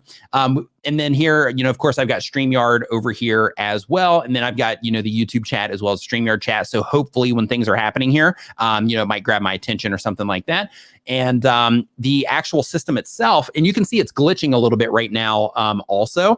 And that's because of the device. It's not because of StreamYard. So I was messing with this before the stream. But basically, how I currently have this set up, I've got a monitor here. And you know what? I think I actually highlight this entire setup on the StreamYard YouTube channel, actually. So if you just go to youtube.com/StreamYard, you'll see it. But basically, I've got a monitor here so that I can just make sure I'm centered and all that stuff, make sure I don't have anything like weird on my face. And then this right here is audio. And you can see that this is recording as well into an SSD drive from my ATEM Mini ISO Pro. And this is recording here because I have a clips channel Nim and Extra mods. If you could drop a link to that in the chat, everybody here needs to be subscribed to that. That would be awesome. I would appreciate it. But basically, this is recording right now so that I can make higher quality clips for the clips channel as well. But basically, the camera switching happens right here. So I have the option right here to have 4 different cameras. One of them is actually the computer itself, the computer screen that you see here. This one is the camera clearly that you're looking at here. This one is the wide shot. This one right here. And then this one over here in the number 1 spot is the main camera. Now, this one is going out of here, connected through my network. And then once it's into the network, then it's being pulled into my computer where, I get confirmation of the recording and I can see that the audio is coming in and all that stuff. You can see that on the screen in the back. And then this is going out. I have one HDMI output going into an input of another ATEM Mini, which wouldn't be required if I wasn't recording. But basically the other ATEM Mini here, technically I could add 3 more cameras if I want to, which I'll probably do once I move. But here right now, I don't really touch this particular one. And then I have my Stream Deck over here as well. That's where I'm triggering like sounds and, that sort of thing also. And then of course, my coffee to keep me alive here while we're streaming here. So that's the setup. Okay, so let's see here. Next up on the list here, once we move it back to the main screen, there is Andrew Z. Superchat. Says, on my wall, as a backdrop, it's full of Avengers posters and pop art. Do you think that would be a problem in my YouTube videos? No, I think you're fine. So technically, of course, I got to say the technical side. Technically, of course, you are displaying their stuff. But I personally, as of this moment, have never heard of any company going after a content creator. Doesn't mean it hasn't happened. I just personally haven't heard about it. Of any company going after a content creator because they have like a poster in the background. So, it's more of an free advertising for them. So I can't imagine that it would be an issue. But technically, because it does have their logos in it and things like that, you definitely want to make sure that you are, you definitely want to make sure that you're just mindful of that. But you should be fine. Let's see here. Next up, we've got Traveling Man. Traveling Man says, can you use images from the internet for thumbnails if no logos or anything are present? Thanks. Okay, so no, you cannot. So basically when it comes to just random images from the internet, so let's say, for example, you go to Google and you search for something and then you search by images. Well, the images that are displayed there, those are copyright protected. So they do have a filtering option where you can filter by license. And then some of those you might be able to use. But just in general, just taking images from the internet, they are copyright protected. And basically when it's created, then it actually is protected from that point forward. And then when they upload it to the internet, then it's theirs. And then when you download it, you're basically taking somebody else's work and then using it for what it is that you're doing, which is against the rules, so to speak, or against the law, technically. And when you are on YouTube and you are like seeing different thumbnails and stuff, when you go to, let's say that you find that somebody's uploaded your video or they've stolen an image of yours or a thumbnail and they've used it on theirs, technically, on YouTube, you can actually file a DMCA takedown notice. A Digital Millennium Copyright Act is what that stands for, if you want to research more information on that. But basically, you can send in a DMCA notice for an actual thumbnail. So when you're going through that process on YouTube, you have the option to go after the video or the thumbnail. So the thumbnail, you can get a copyright claim on your YouTube channel because of a thumbnail. So because of that, you want to make sure that you are not doing that sort of thing. Let's see here. Got that one. And Swift Dreamer. No, we got that one already. Got the GTA one. Fat Dad Wholesale says, hey, you able to switch cameras so easily in the stream? Oh, okay. Yep. We got that one already. Okay. So that one is up to date as well. And Paint with Sergio says, sorry, I can't stay long, but I have to finish the next shorts. Hopefully viral. Thanks for the super chat. Thanks for hanging out, and good luck on that next short that you are creating right now. Hope it does awesome. Okay, let's see here. And I think that's it. And I'm going to go back into the form here. Oh, sorry. So really quick. So we've got Soy Bravo, I think was the name of the channel here. Yep. And it says, I want to switch from a very small niche to a bigger one, but I'm scared that my current subscribers won't dig the new content. Yeah. So if you are switching niches and it's going for a different audience, then in that case, you are running that risk to where, you know, the direction that you're going to be going in, if it's not something that is based or not something that's similar to what it is that you're making now or what they subscribe for, it is absolutely possible that people are going to be like, oh, nope, and out of this. This isn't what I signed up for. I'm going to unsubscribe. I'm not going to click on it, you know, if it gets presented to me or anything like that. So, you know, I'm you know, out of this, you know, I'm going to unsubscribe from this particular channel. But at the end of the day, your mind state, your passion to do this, your, you know, your energy, all that stuff, it's important to maintain that over everything else. So if that means that you need to pivot your channel, by all means, pivot your channel, because you don't want to get stuck pigeonholed into something that you don't enjoy doing. Did I see somebody mention that we've got the one, the only amazing Roberto Blake in the house? Let's see here. Boom, there we go. We got Roberto Blake in the house. What's up, Roberto? Hope that you are doing awesome. So Roberto, man, you can feel free to drop it in the chat here as well. First, if you want to come on here in a bit, you are more than welcome, Roberto. Just let me know and I'll drop a link in the Facebook group. But two, Roberto just launched a Spotify and a Apple Music channel. I don't know if channel's the right word for that, but basically an account to where, you know, he's putting up like lo-fi music and stuff like that. Really cool. I was actually cruising around.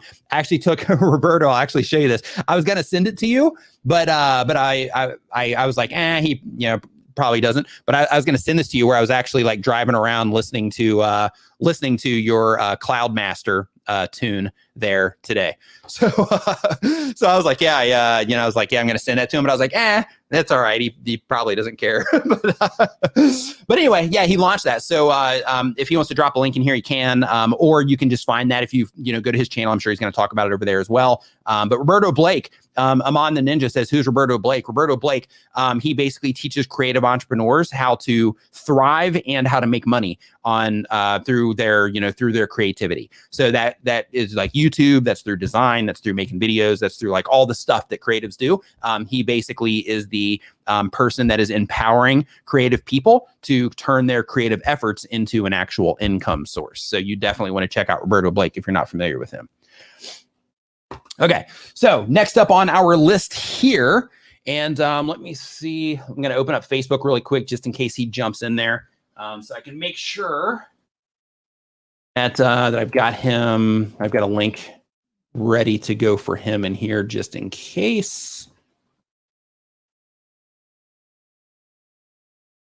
And waiting for it to load. Okay, there we go. Yeah, so if you decide that you want to come in, Roberto, just drop a message here in the chat, and then I'll drop a link in there. Okay, so next up we've got from the forum now here in the from the description here, we've got Party Rental Knowledge. Party Rental Knowledge says they do educational content. Goal of the channel is to teach people how to grow a party rental or event business. Question. I've been getting good response rate in my interviews with manufacturers of bounce houses and veteran owners. The videos are 20 to 50 minutes long, majority 20 to 30 minutes. My watch time stays at 9 to 12 minutes on these frequently. What is a good way to improve watch time on my videos like that? Should I wait to upload them and have them transcribed? Should I try editing them? I haven't put cards up or timestamps, and I know that I need to do that. Looking for ways to keep the audience hooked, or at least tell me the things that I need to know that kills retention. Okay, so things that kill retention. So first off, who here, just give me a me if you are wanting to know how to create more audience retention in your videos as well. I'm going to guess that, there's going to be a majority of people that are going to be like, yeah, me. So basically, when you are trying to get more higher audience retention on your videos, it's important to think of a few things. One is before people even get to your video. So when you are putting your thumbnail and title together and you're thinking of the topic that you're going to make the video about and how you're going to package everything up, it's really important to make sure that you are also thinking about, okay, when somebody sees this and they do identify that it's for them, and I have that compelling element that pushes them over the edge, they click on it, what expectation might I be building with how I'm actually, packaging this up? And then once they hit the video itself, I need to make sure that they are being confirmed that what it is that they are. Oh man, did my mic go down? I need to make sure that they are. Oh no, I think that's fine. I need to make sure that they are. Completely lost my train of thought here. What was I talking about? Let's see here. Oh, audience retention. Okay, so basically you have. Yep. Hold on. Gonna drink a cup of coffee real quick. If you're enjoying the show, remember to give it a thumbs up and share it with a friend right now. Okay. So what you want to do is you want to basically grab their attention in the beginning. We call that a hook here on YouTube. And basically what that means is when they click on your title and thumbnail, they come in. That very first thing that they see, you want to make sure that it's either you saying like, hey, in this video, we're going to be talking about this, or I'm going to be showing you this, we're going to be doing this, or I'm going to be taking you on this journey, or, I'm going to be, explaining this, or we're going to be unpacking this, or unboxing this, or whatever it happens to be. It can be that. It can also be, depending on the type of content you make, and of course, you got to experiment with this, but it can also be to where you're just showing imagery, and you maybe have some music going or something like that, to where it's kind of leading into the thing that you are, promising in the title and thumbnail. It can also be if you're like a vlogger or something and you have like, epic moments that are happening in your video to where you're showing just like a little quick highlight reel of what it is that's going to be coming up in the video as well. But typically on YouTube, snappy will typically hold somebody's attention, especially if you're reaching the younger demographics. So if you are editing your content, having a lot of edits, like that's why I do this, right? That's why I have this stuff going on where I'm like, changing this stuff a lot. Typically I've got my macros going, which, I guess I can go ahead and start doing, because it's glitching regardless. So, let's just go ahead and do it. Let's go ahead and just let it keep switching then. But basically, that's why I do the thing with the camera switching here, because it improves the retention of the live streams, because all of a sudden it becomes more interesting to look at. Things are changing on a regular basis. So it keeps the visual side of it from being boring. I know a lot of people just listen to it in the background where they're doing other stuff, but for the people that are watching, it makes it, just more interesting to look at also, because like, for example, when it goes wide, then you can be like, oh, hey, what does that say on that pillow? Or, hey, what kind of monitors he's using? Or what's all that stuff on the desk? Or, whatever it happens to be. So it just, creates a more dynamic experience. So when you're putting your videos together, you want to think about that sort of thing. You want to think about, okay, when I'm putting my videos together, how can I make this as snappy as possible? How can I cut out anything that isn't important? How can I add to any dialogue that's happening in the video? So for example, if you're talking about, so the video opens up, you hook them, you grab their attention, let them know what's going to be happening in the video. Then you get into the actual content itself. Once you get into the actual content itself, then at that point, then you start showing like B-roll maybe while you're actually talking, or you just start, B-roll is basically additional footage that you add to your video. You can show B-roll. You can show, when you are showing B-roll, you want to make sure that it's like relevant to what it is you're talking about and things like that. But the idea is basically just cutting out anything that doesn't matter, adding things that take away from it being boring and stagnant. That's ultimately the idea of what you're trying to do. But basically, just quicker cuts is typically a win. If you're reaching an older demographic, then in that situation, you might want to slow things down just a little bit, because, in their case, they're just trying to like what's going on here type of thing. So because of that, you might want to slow it down a little bit. But for, like if you're trying to reach her into like the younger demographic, or, just even, like 40s and below, or maybe 50 and below, then in that situation, just a little bit quicker cuts typically will hold people's attention longer. If you watch any movie, if you look at any TV show, if you look at the news, anything like that, it's the same exact concepts there, because that's the stuff that keeps people watching. In addition to that, there's things called open loops. Open loops are basically to where you open up new ideas as you're going through your content. If you're doing an interview, it doesn't work necessarily. It could, but basically the idea is that you open up an idea, kind of tease it a little bit. Yeah. And, here just a little bit, we're going to be talking about that. Or as soon as we're done with this, we're going to be doing this, so that what you're doing in that situation is you're opening up a new idea. And then when you open up that new idea, then that gives a new hook essentially to where it's like, oh, they're going to be doing that, or they're going to be showing this next, or they're going to be talking about that next. So because of that, I want to stick around and watch that particular part. But basically you open it up, and then once you get to that one, you close that one out by actually sharing or showing or doing whatever it was that you were teasing.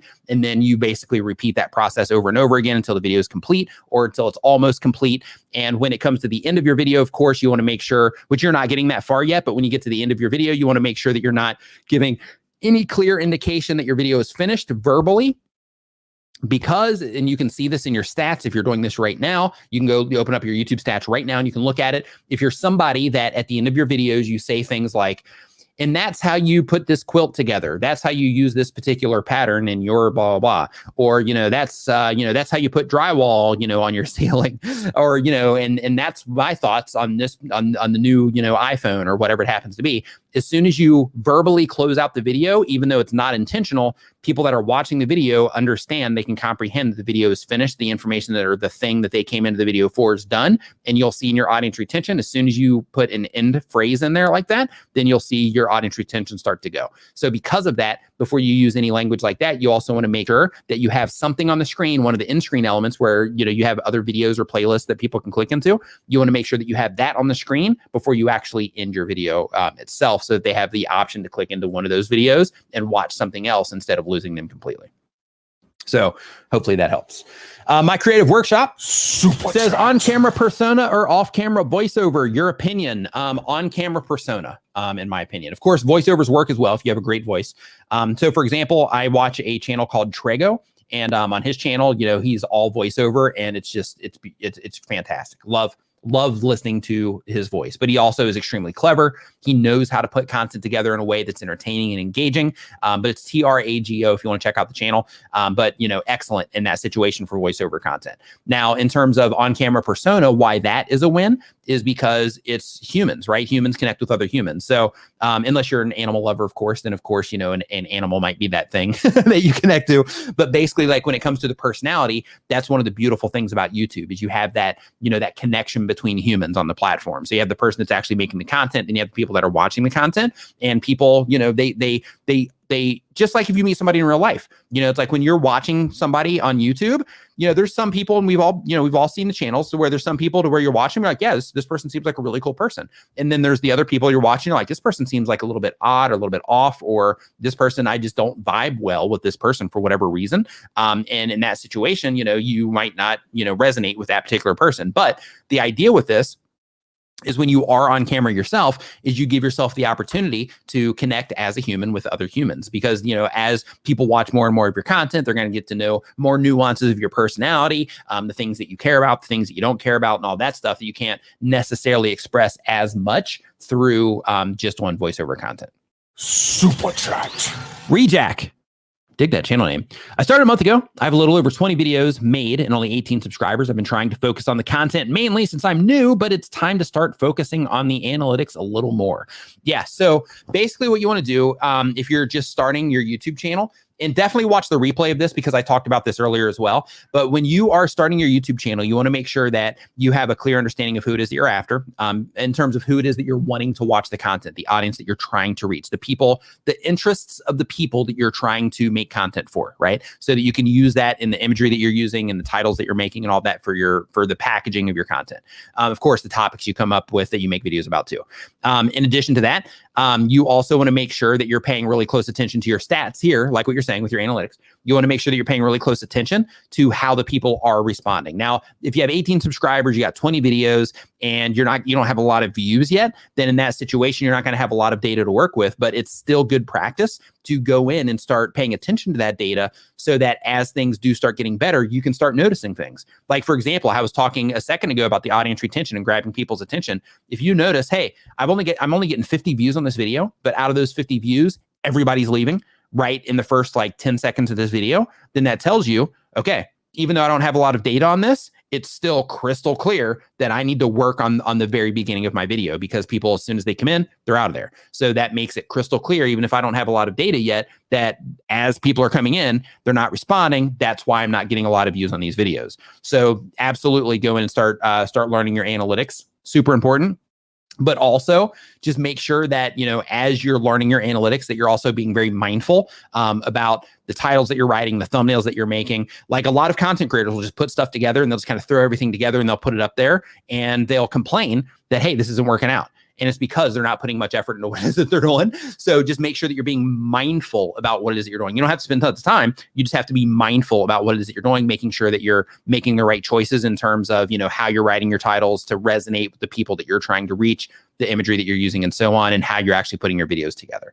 So absolutely go and start getting used to your stats. And you want to just build that habit anyway, because, you know, as a content creator, part of the gig here as a content creator is, learning how to use your stats, how to actually read them and interpret your stats as well. And, if you get into the habit of doing that on a regular basis, then as you do start getting more data into your channel, then you're going to be able to make decisions faster, and you're going to be able to cut down the learning curve because you've already been working on that part. So as you start getting more activity, then you're going to see, you'll be able to see the changes happening in your stats, and you'll be able to respond to that because you're going to be able to interpret what it is that you're seeing as well.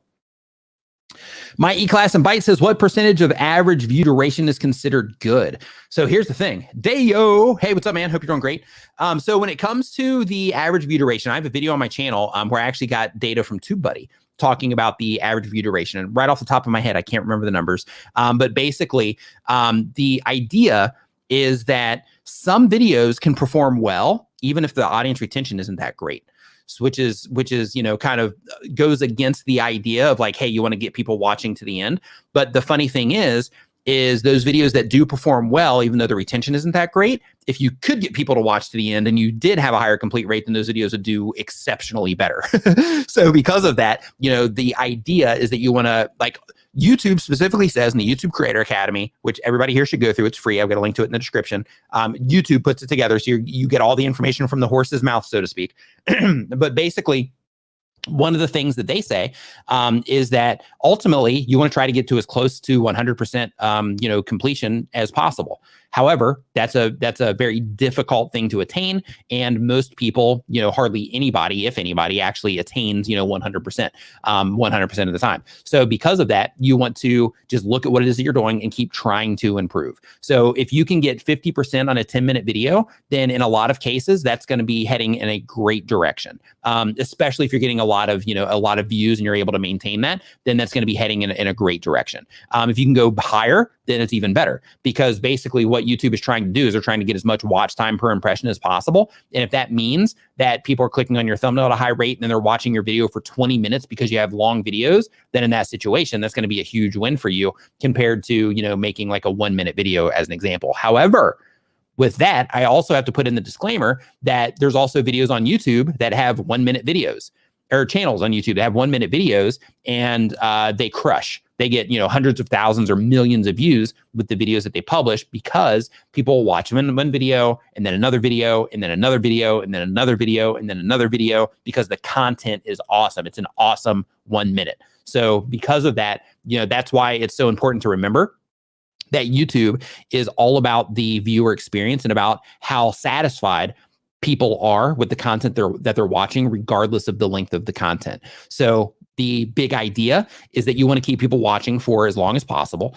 You also want to keep them watching for as long as possible, because if you have a 10-minute video, if people watch 8 minutes of it, and then they start tapering off to where you have like a 50% complete rate, then in that situation, then that's still like a pretty quality video if you're getting, majority of the people to like the 8-minute mark. I mean, that's a great experience for people if they're dedicating 8 minutes to that, and then you're still completing that video at like a 50% rate, right? So, when it comes to your audience retention, ultimately the goal is to look at your last video and just keep trying to improve, right? Just keep trying to improve. Let's see here. The next one here says The Observer 01 says, my shorts are all about quotes. Do quotes have copyright? That's a great question. I don't know. Since somebody else wrote it, I would think that I would guess so, but I know that people use quotes everywhere. So I'm not sure. That's a great question, and I have no idea. I'm not sure what the rules are on using quotes. I wish I had an answer for you, but I don't. Sorry about that. So Science-Based Fitness says, Merry Christmas or Happy Holidays, good sir. Merry Christmas to you too, and Happy Holidays. Says, thanks for all the advice and videos. Keep on keeping on. Science-Based Fitness, thank you for that. I appreciate it. You have a Merry Christmas and Happy Holidays as well. Okay, so Roberto says he's dropping in. He's making some tea. That's what I'm talking about. So let me drop this link in here so that when he's ready to come in, we've already got it all prepped and ready. So that we can bring in Roberto here. Let me just drop it there. Boom, bow. There we go. Okay, it's in the Facebook group there, or the Facebook chat there, Roberto. So whenever you are ready, we are ready to rock and roll. Okay, so next up here on our list, we've got Let's see your educational. We got party rental knowledge taken care of. Next up, we've got Soccer Passionate. Soccer Passionate says they do gaming content. The goal of the channel is giving news about football and football related stuff. Question. I've recently just crossed 500,000 subscribers mark, and I'm thinking about changing my logo because it's old. Is it wise to change the logo at this stage, and does it affect my views? No, it won't affect your views. You're totally fine to change your profile picture on your YouTube channel. Even if you wanted to do a complete rebrand, it's totally fine on your YouTube channel. Because what's going to determine if your videos are going to like get shown to a lot of people or not is the actual content. So your logo, like people don't even see, I guess technically in some places they do, but basically, ultimately people are responding to the actual content itself. They don't click on something just because like your profile picture is awesome. Now you might get some views from like comments and stuff like that. If you're somebody like here, we've got a lot of people here that are active in the comments. So there might be some people that, will see a profile picture and be like, oh, that looks interesting and the channel name's interesting. So I'm going to look at that channel and, and then they might, watch the content. But ultimately, like the logo, that's like, it's not going to make a difference one way or the other. It's nothing that's going to move the needle. Okay, so next up on our list, we've got Viry Studios TV. Viry Studios TV says they do anime content. Super cool.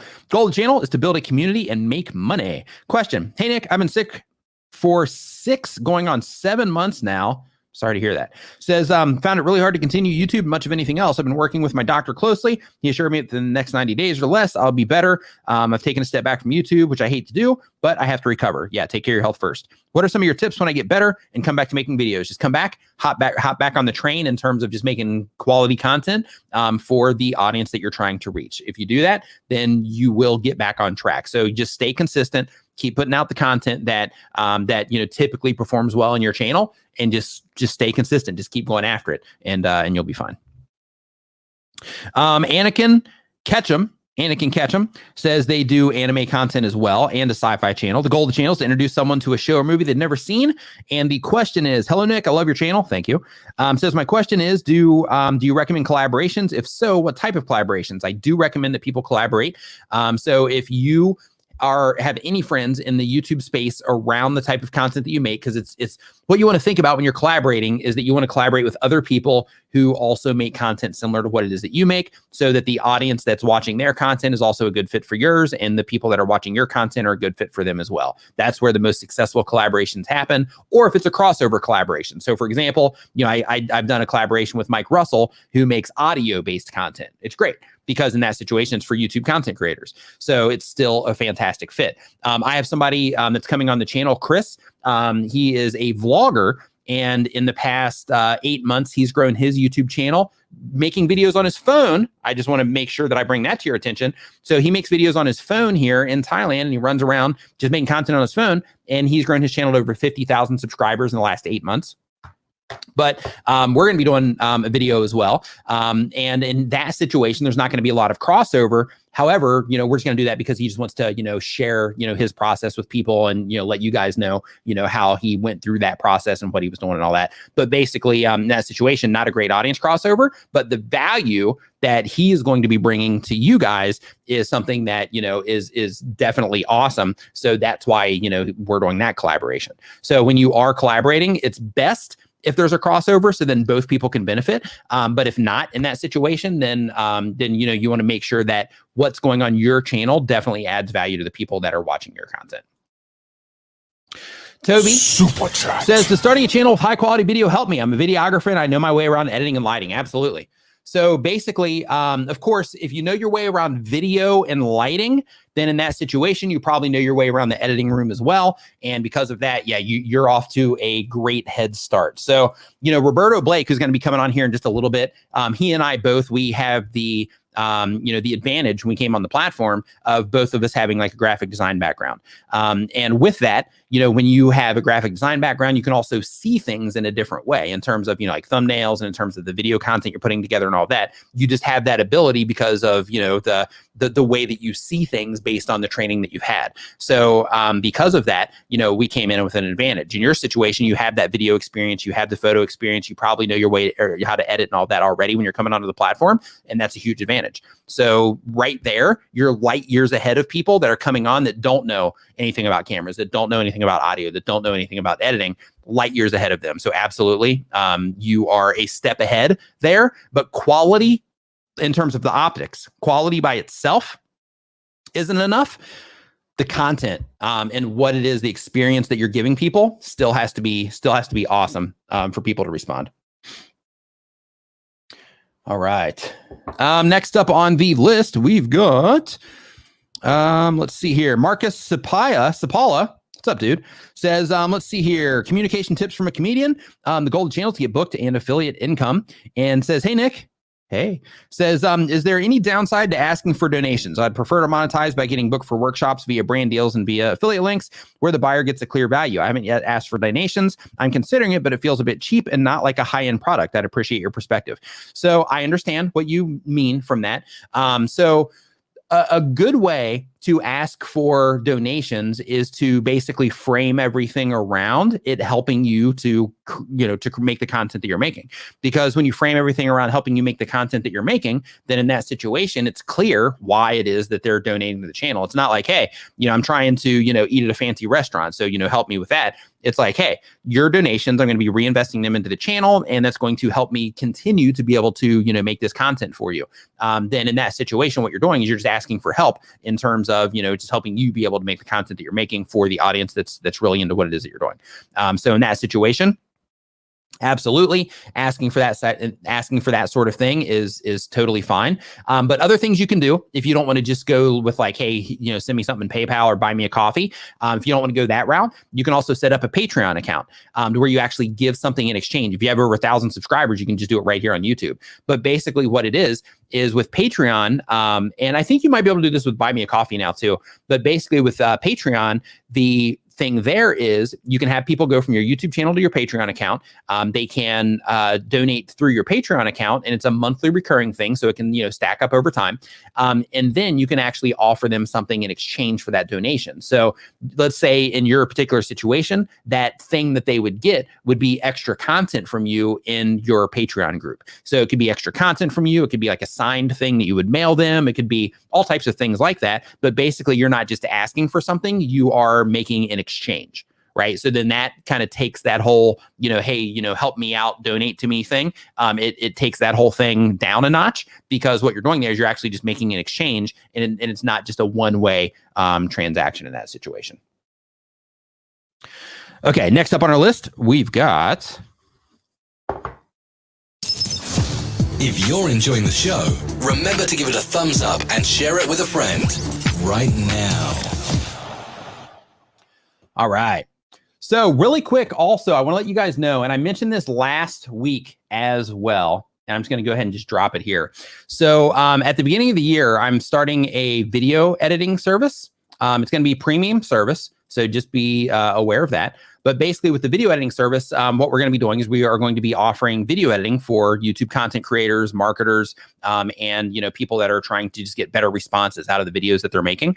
And part of the process for the first people that are actually going to get the service, another thing that we're doing as a bonus is the first like 10 to 20 people, which I'm still in the defining process of that while we're building the back end. But basically, the first 10 to 20 people are also going to get where we are going to be consulting with you to where, like you and I would hop on a call and we would spend about 30 minutes looking at your video content, giving you tips on, just making better content in general, looking at your audience retention so we can have an idea of how people are currently responding. And then, the editing that we're going to be doing is actually going to be working around your audience retention to, try to keep people watching your videos for a longer period of time.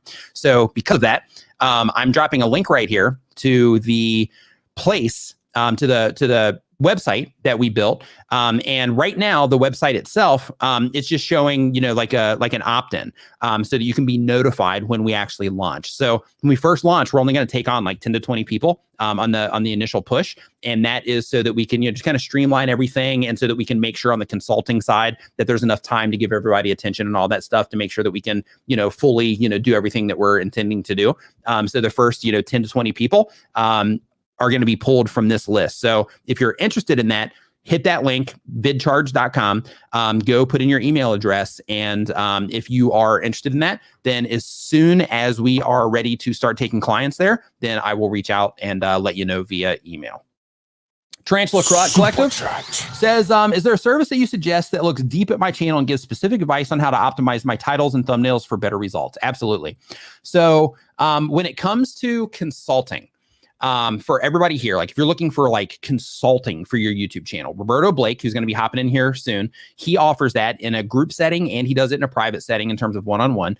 I know Tim Schmoyer, he also does one-on-one consulting. He also does group coaching as well. Brian G. Johnson, he has a fantastic group coaching program also. I'm not sure if he's still doing one-on-one or not, but I know he has his group stuff. Daniel Battal, who is in here like all the time hanging out in the live streams. He also does one-on-one consulting as well. And with him, he does consulting for himself, but he also does some consulting for TubeBuddy as well. So you know, like all of those people are fantastic people to reach out to. Daryl Eves, I'm not 100% sure if he's doing one-on-one anymore or if he's just doing the group stuff as well. But, you know, he also at one point offered consulting, but I'm not sure if he still is because I know he's doing a lot of stuff right now. But yeah, Daniel Battel, he's right there. Yeah, so him right there with the wrench next to his name, you know, him, Roberto, Brian G. Johnson, Tim Schmoyer. I don't think that Sean and Benji are doing that in a one-on-one capacity, but I think they also have a group program. And I know if you're looking for like course type stuff, I know Justin and Mike at Primal Video, they also have a very awesome YouTube course as well. So with theirs, it's not consulting, but it's more of, you know, a course in their situation. So yeah, definitely tons of options for you there. But, you know, those are some people that, like when people reach out to me via email and DM and all that stuff, and like, hey, you know, I need some help, you know, and they'll ask me and I'll be like, hey, I'm not doing that right now. I'm taking a break on that. So I'll let you know when I'm doing it again. However, right now, I shoot them a list. These are the people that, you know, that you can, that you can reach out to. So let's see here. So next up on our list here, and I want to make sure I didn't miss anybody here because I had some come in while I was sitting there ranting about all of that stuff. We've got okay, the Transfer Collective got that one. Tovi got that one. Okay, First Class says, just wanted to say that I hope everyone has a safe and blessed holiday. 2020 has been a year to remember. Let's dominate in 2021. Absolutely. 2021 is going to be epic. Absolutely epic. So much cool stuff like in the works, so to speak, for 2021. Super pumped to start doing all of that. Ladies and gentlemen, boys and girls, people of all ages, all locations, everywhere it is that you happen to be, Roberto the Man Blake. Hey, what's up, Nick? Good morning, YouTube. Man, I got this thing. Wait. There we go. Oh, that's dope. Well, anyway, it came in late. But anyway, what's up, Roberto, man? How are you? Are you doing well? I'm doing well, Nick. I'm enjoying the ride.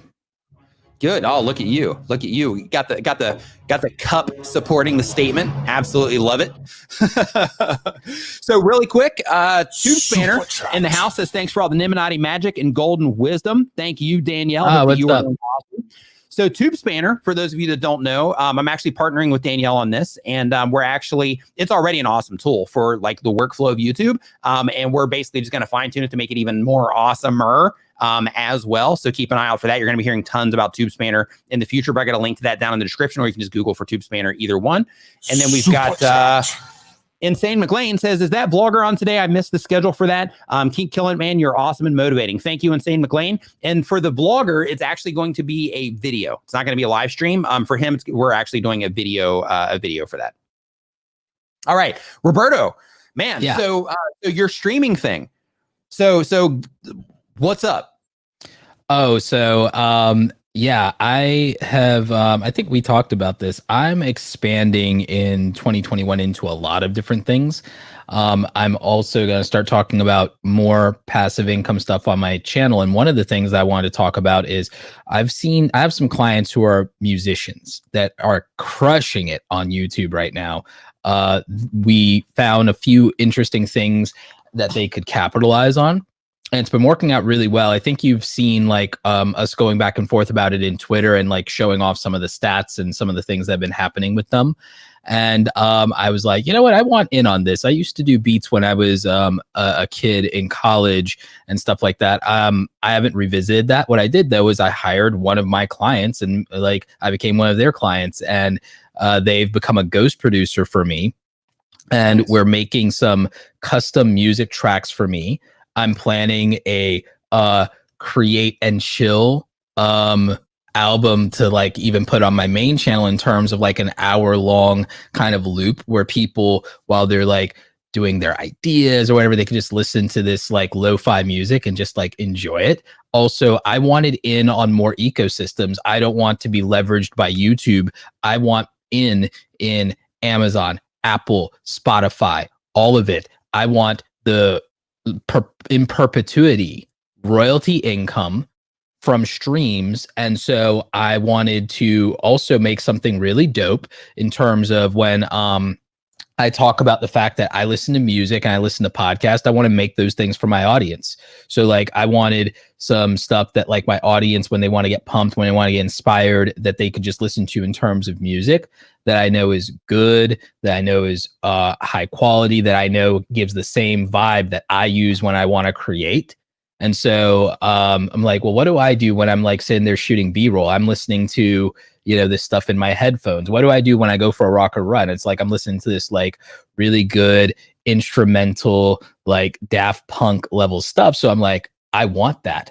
And if I can't do it on my own, I will partner with another creator. I'll put money in their pockets to make this dope thing, but I want the IP, so I want to own it.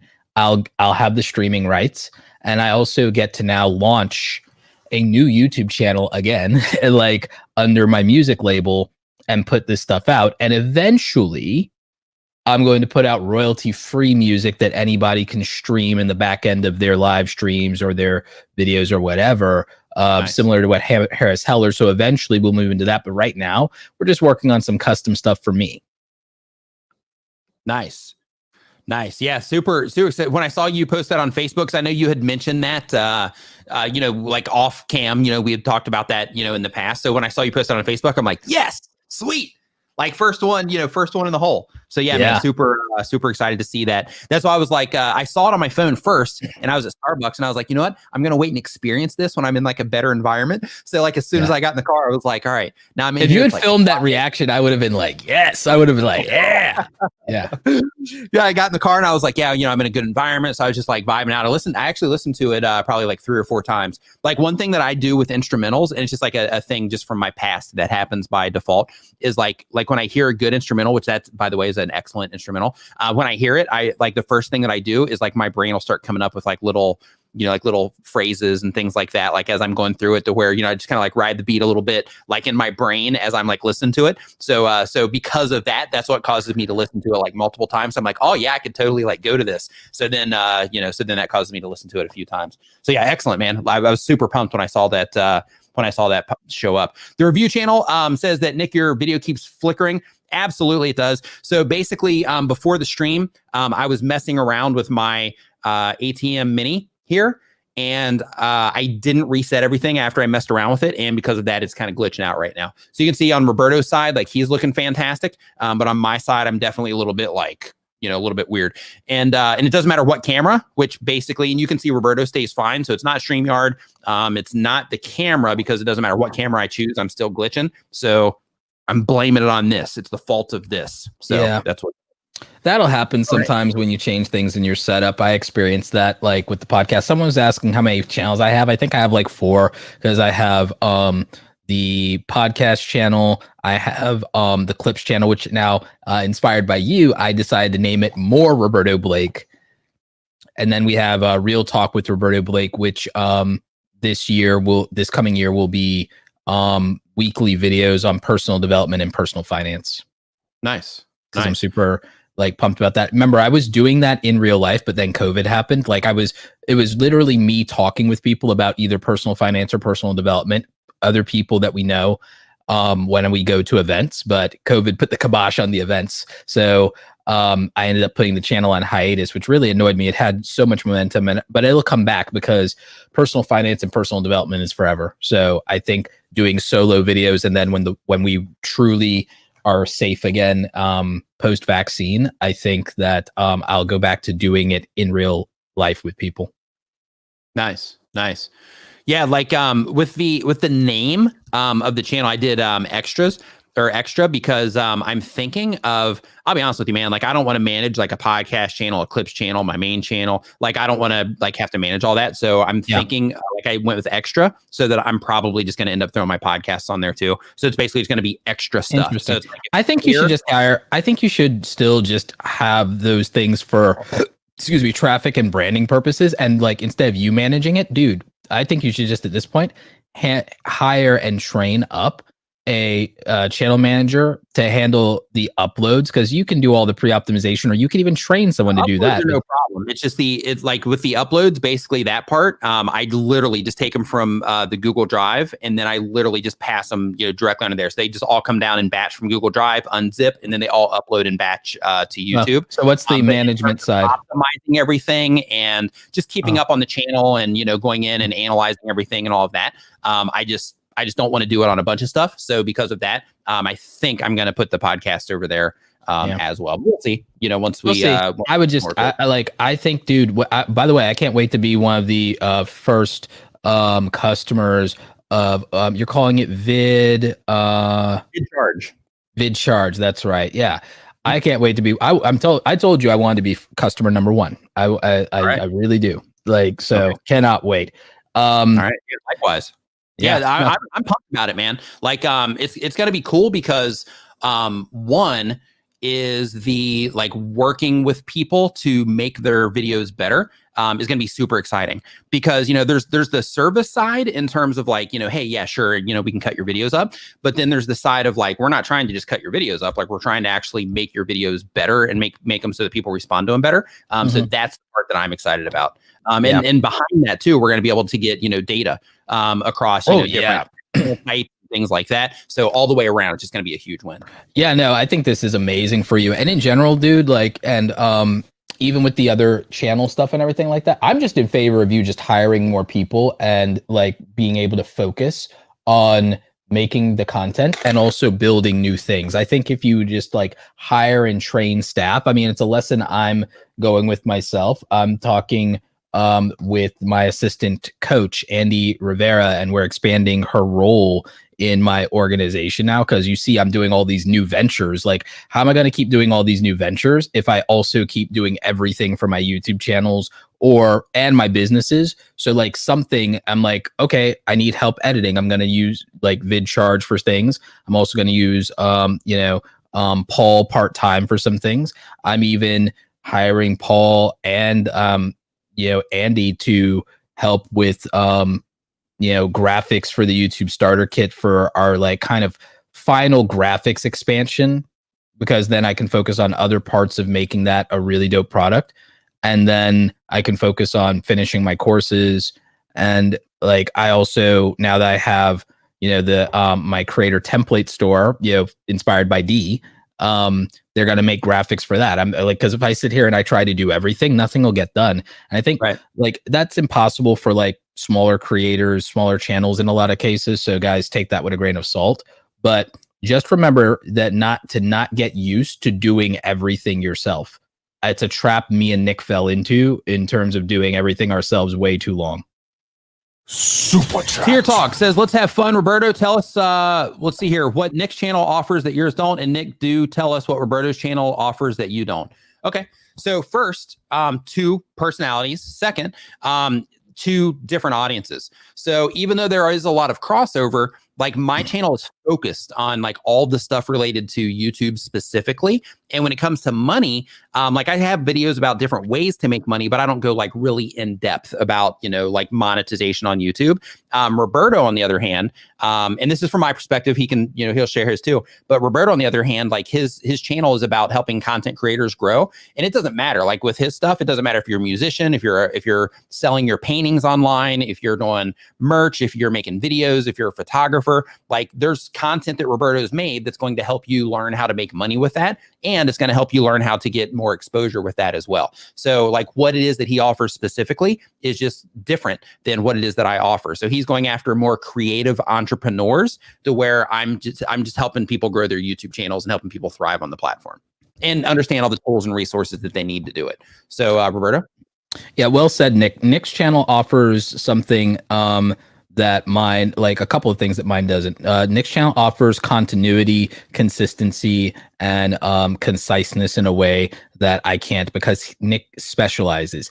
Nick specializes and is essentially your family or general practitioner when it comes to if I'm thinking oh, you need like a YouTube doctor, you need a family practice doctor and everything like that, you go to Nick Gielen. If you want to be a YouTuber, if you're starting a YouTube career and you specifically want to do YouTube, you want to grow YouTube, your dream is to do YouTube, Nick Gielen hands down is the person to go to and to start with. However, there are nuances to the business of monetizing anything as a creative person.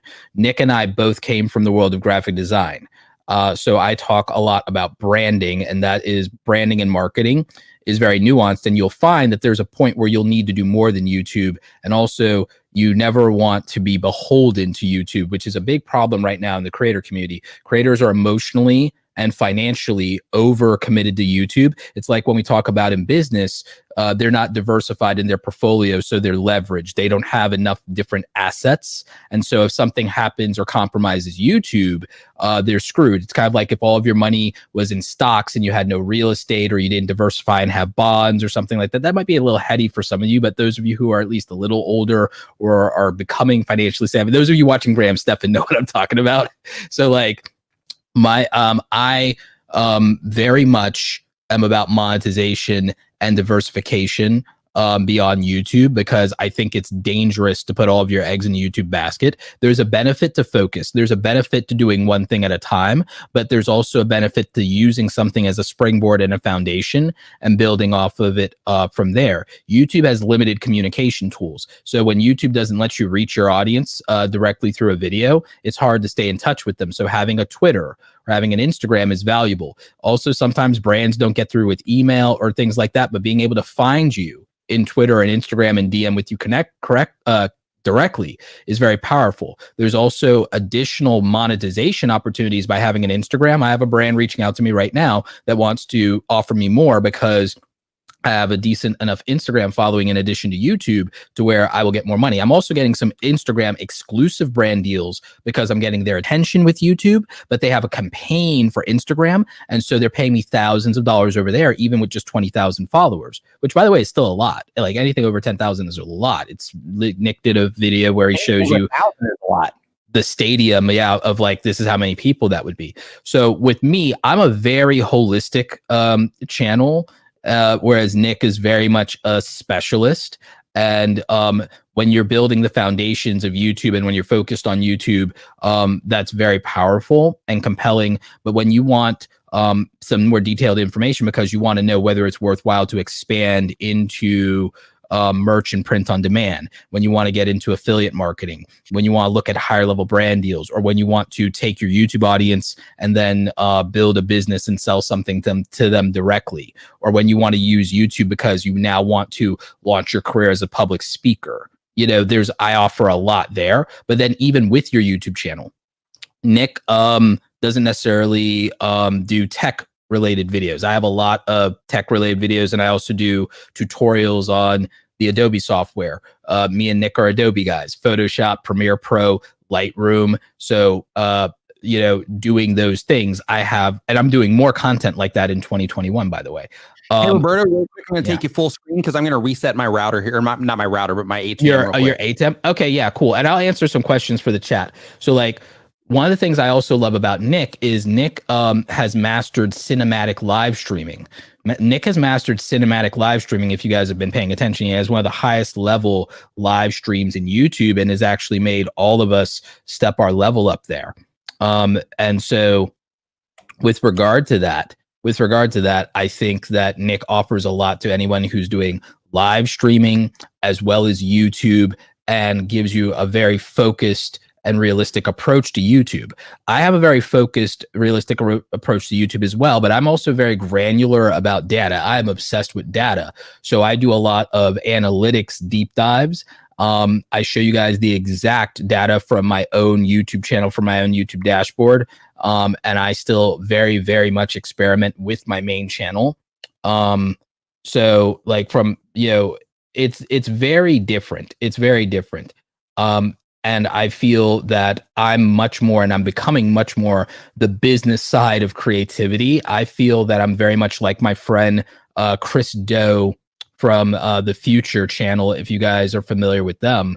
And I'm actually taking a lot of inspiration from Chris and the team at the Future in terms of how I want to position my content to help people make money, frankly, to make money. Bounty Hunter Brick says, can you live stream without 1,000 subscribers? Sorry if you've already answered this. You can live stream without 1,000 subscribers. You can't do it on a mobile device, but you can do it from a desktop. Wendy Matre, the information for Awesome Creator Academy can be found at www.awesomecreatoracademy.com. You'll find everything you need to know there. Yeah, but I really do feel like if you are a new YouTuber or even an experienced YouTuber, that Nick's channel provides the resources and the foundations for a real understanding of YouTube in a way that's easy to digest and is positive, because YouTube's very hard. YouTube is very lonely. Nick is like that really kind mentor and coach, like at your local community center or recreation center. He's like that that character when everybody's like had a rough or hard day, they come to the juice bar and like Nick's always there with a smile and a tip or a word of wisdom. That's who Nick is.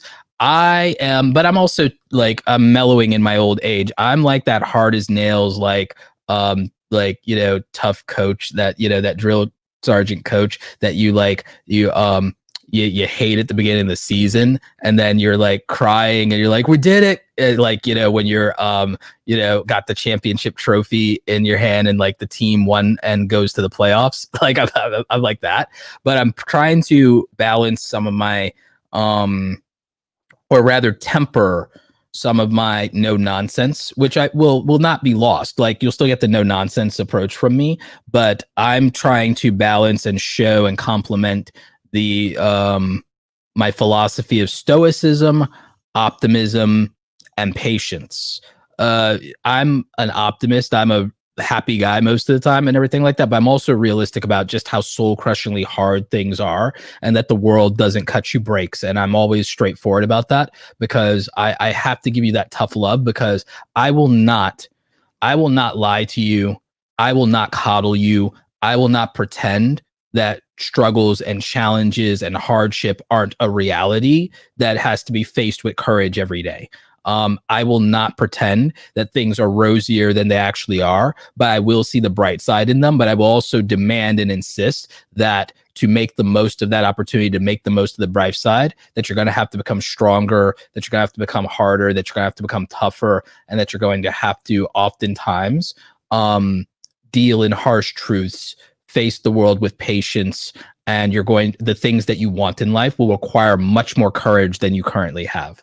And I just always want to put that forward. And I know sometimes it can present as harsh or negative. Some people even think that it's unkind or cruel, but I feel what's truly unkind or cruel sometimes is to make believe or pretend that things are easier than they actually are. But I think the good news is they are often simpler than they actually are, and we make them complicated, usually through our excuses. Excellent. All that was fantastic. So first, still glitching. So it's something on the connection side. So that didn't the resets of everything there didn't matter. So I'd have to reset the system, which I'm not going to do. So one thing really quick. So somebody came in and they're like, you know, how come nobody talks about how here, I'm actually going to find the comment itself, but it's basically like how come nobody talks about how, here it is. So Razor on YT says, nobody warns video creators that also streaming can tarnish your overall algorithm. So here's the thing. When it comes to live streaming, channels that just live stream, like there's channels that do fantastic and all they do is live stream. So the problem isn't that that the live streams hurt the channel. The problem is that just like video content, if people don't enjoy that live stream, then that particular live stream isn't necessarily going to perform well. So it's not that the live streams hurt the channel. It's just that the content creator, with whatever it is that they're happen to be doing in that live stream, it's just not resonating, or they're not able to get people to click on it, or whatever it happens to be, or it's just not great on the replay. And because of that, the live stream might not do that fantastic.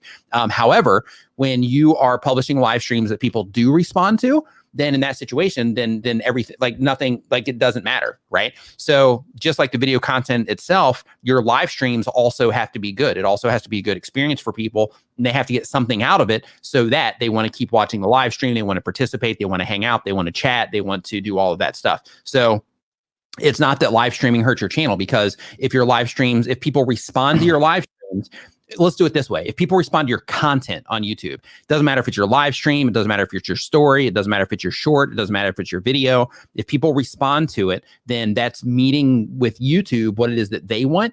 And because of that, it will continue to do well. But if people don't respond to it, or they respond negatively to it, then in that situation, then it's going against what YouTube wants. And because of that, when the content that you're putting out, be it a live stream, video, short, story, whatever, then the stuff that's going to get shown to people is the stuff that is getting a response, because the inventory that YouTube has of content is more than we can even comprehend.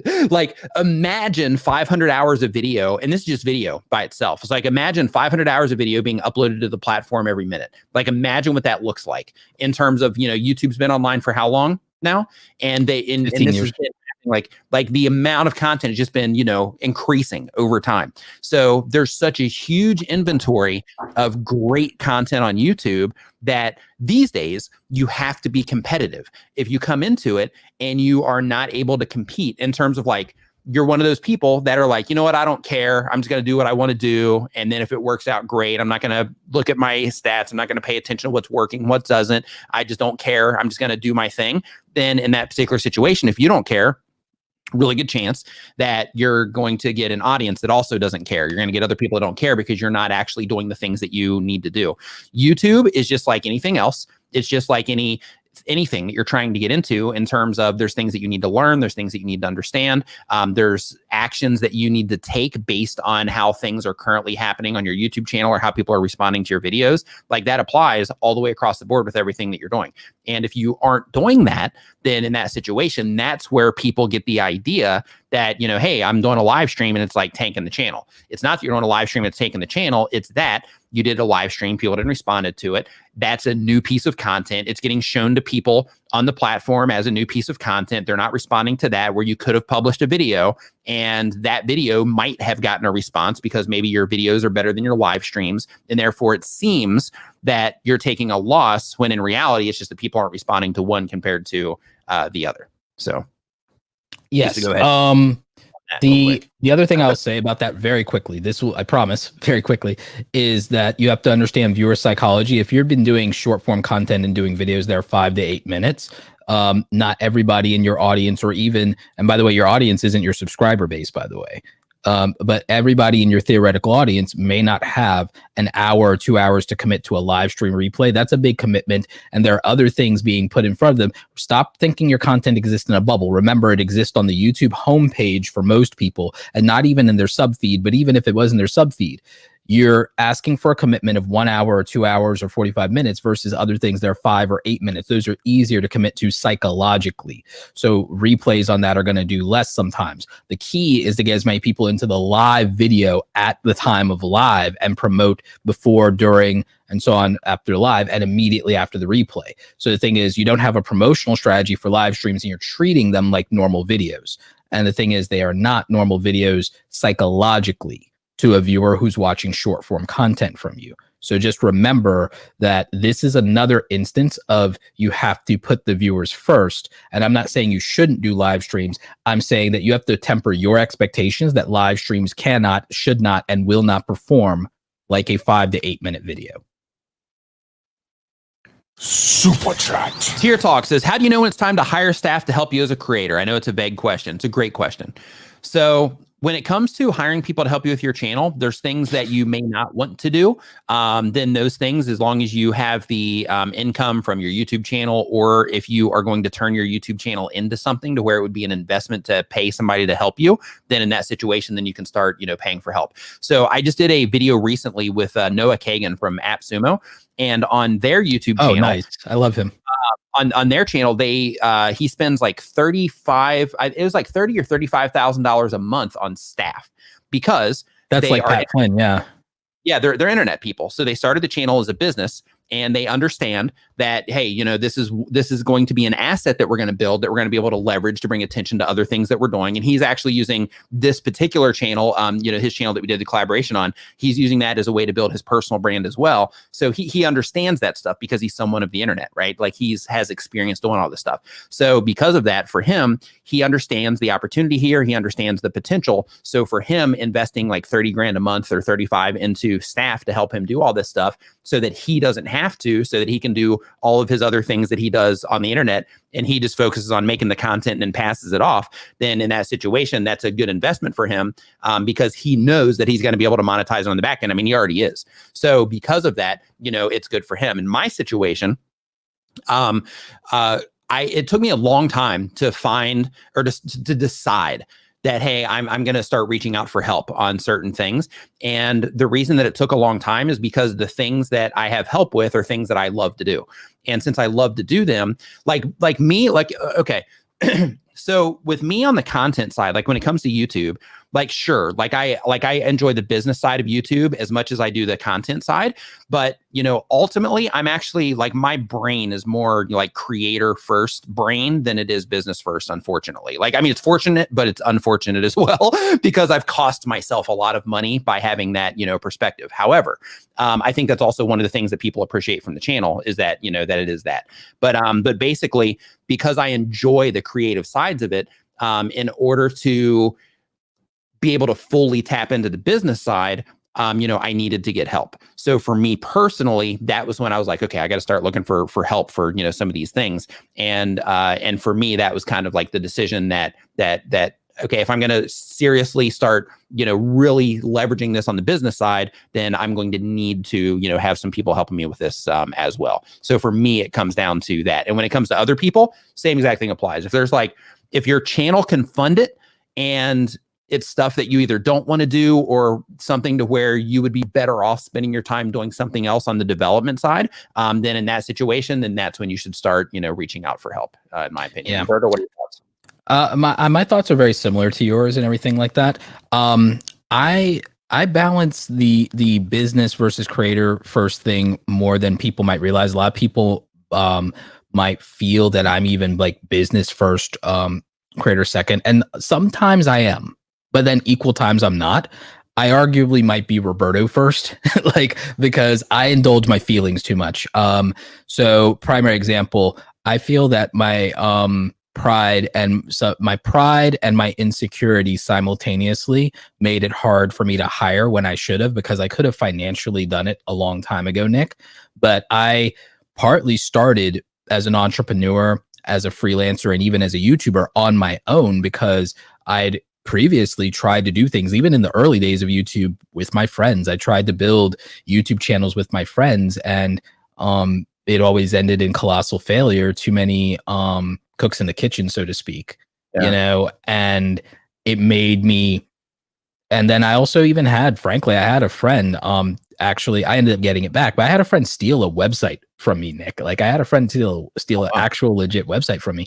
So it was, and this is in the early 2000s. So I had this very hurt, jaded kind of opinion of working with other people, even from my corporate life as well, to where it made it like I wanted to be a solopreneur. I wanted to do everything by myself, because I felt I was the only one I could rely on. And I was the only one I could trust. And YouTube can convince you of that as well when you get anywhere, because you usually start by yourself, unless you're very fortunate enough to like start with your family or a spouse or, a significant other, because there are very successful people who do that.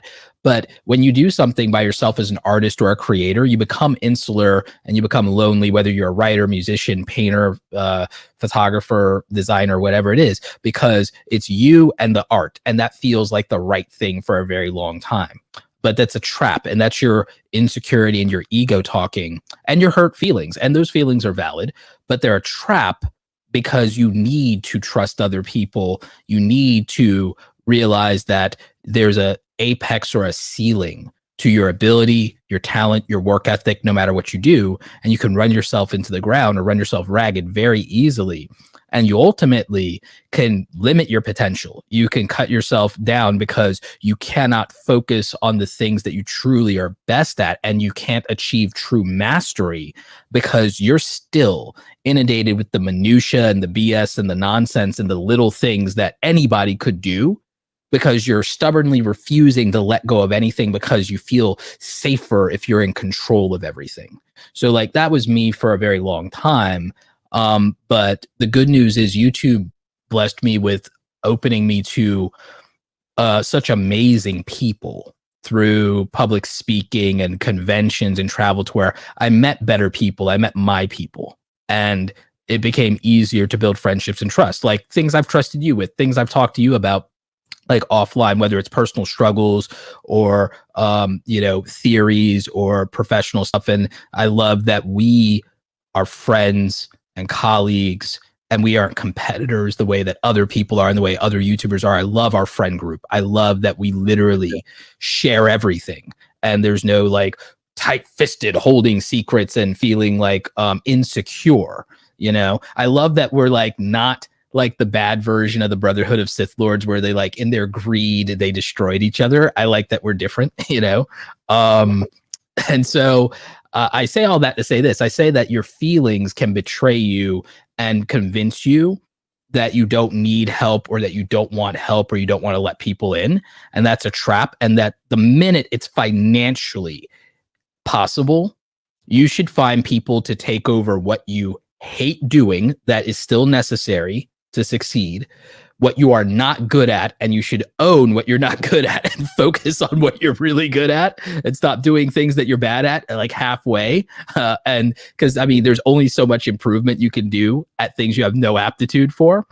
And also things that really aren't worth your time that still have to be done, that are necessary, but anybody could do them if you just show them how.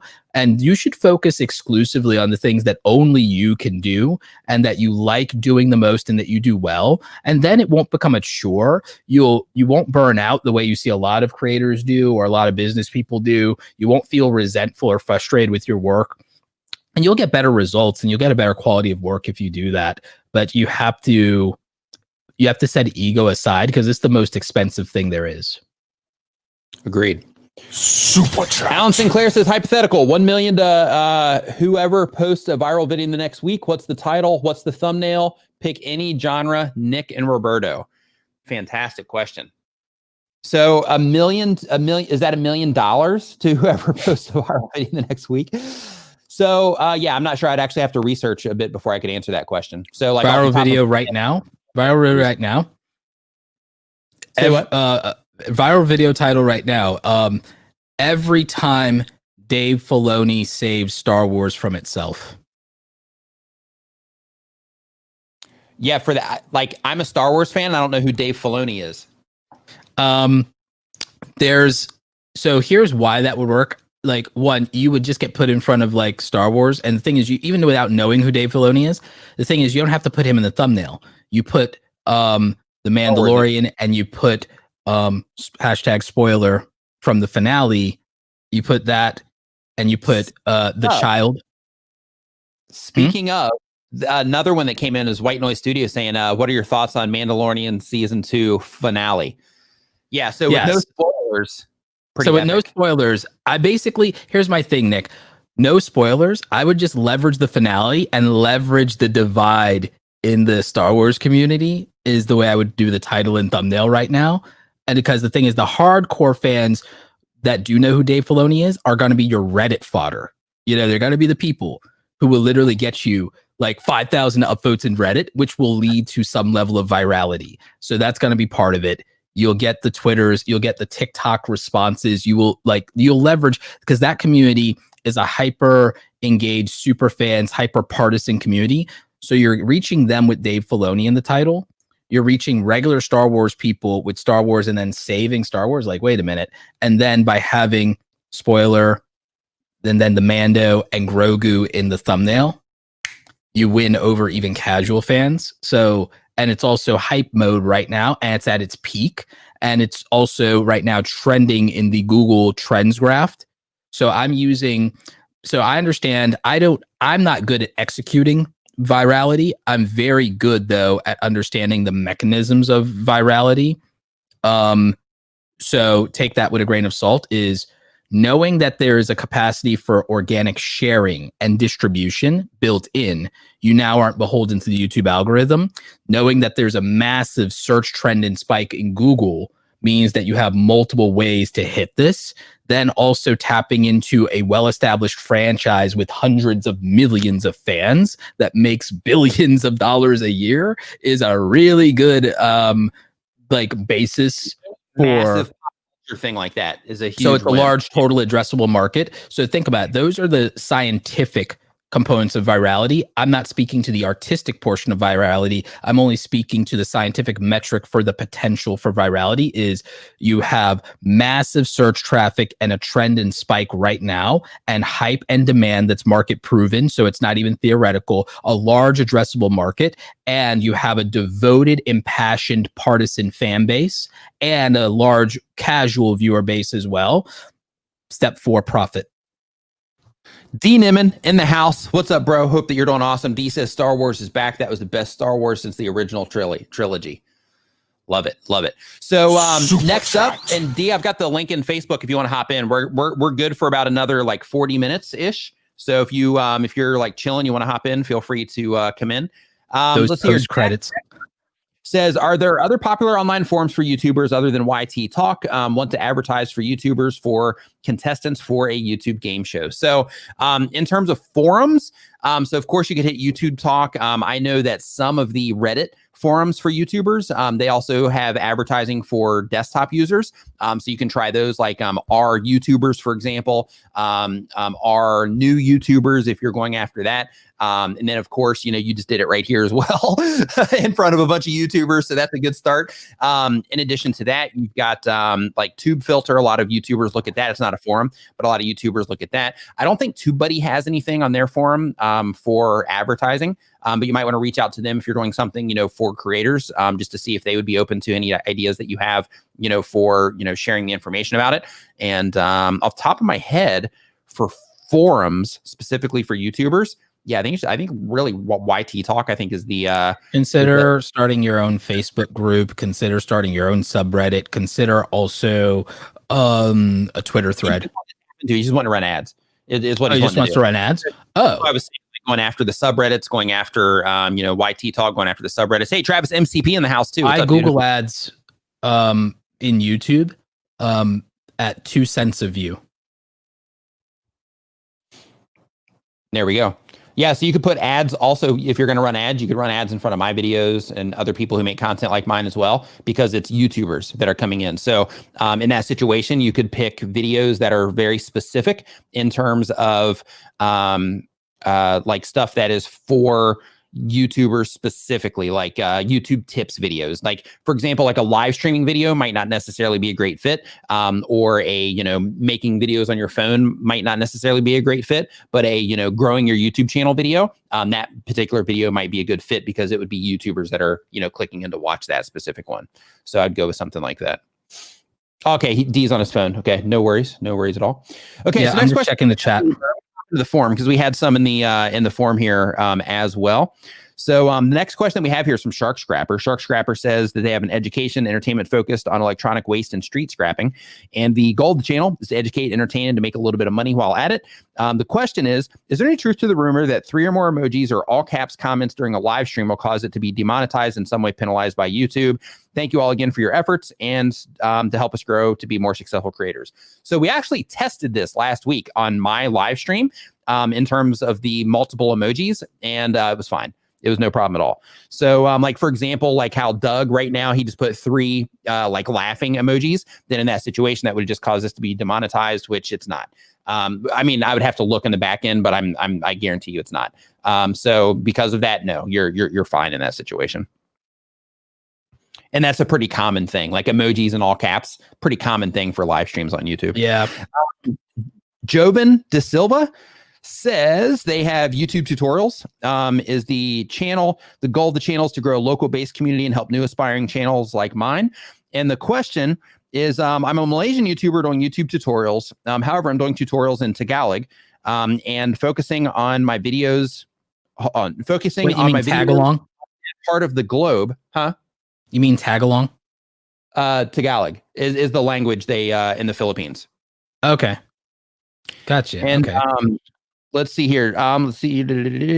How do I make my videos show up in that region? Will tags help? So basically, they're coming out of Malaysia, but you're making them in Tagalog for the Philippine market. Then in that situation, what you would do is you would, if you're making them in Tagalog, then you would actually make sure the titles are also in Tagalog so that you can, so that it's clear on YouTube side. Also for the video language itself, in your video upload page, when you're doing that, on the video page itself, when you're putting in all the information, your title, description, all of that, if you scroll down all the way down towards the bottom, you're going to see an option to choose the video language. So you want to make sure that you choose Tagalog there as well.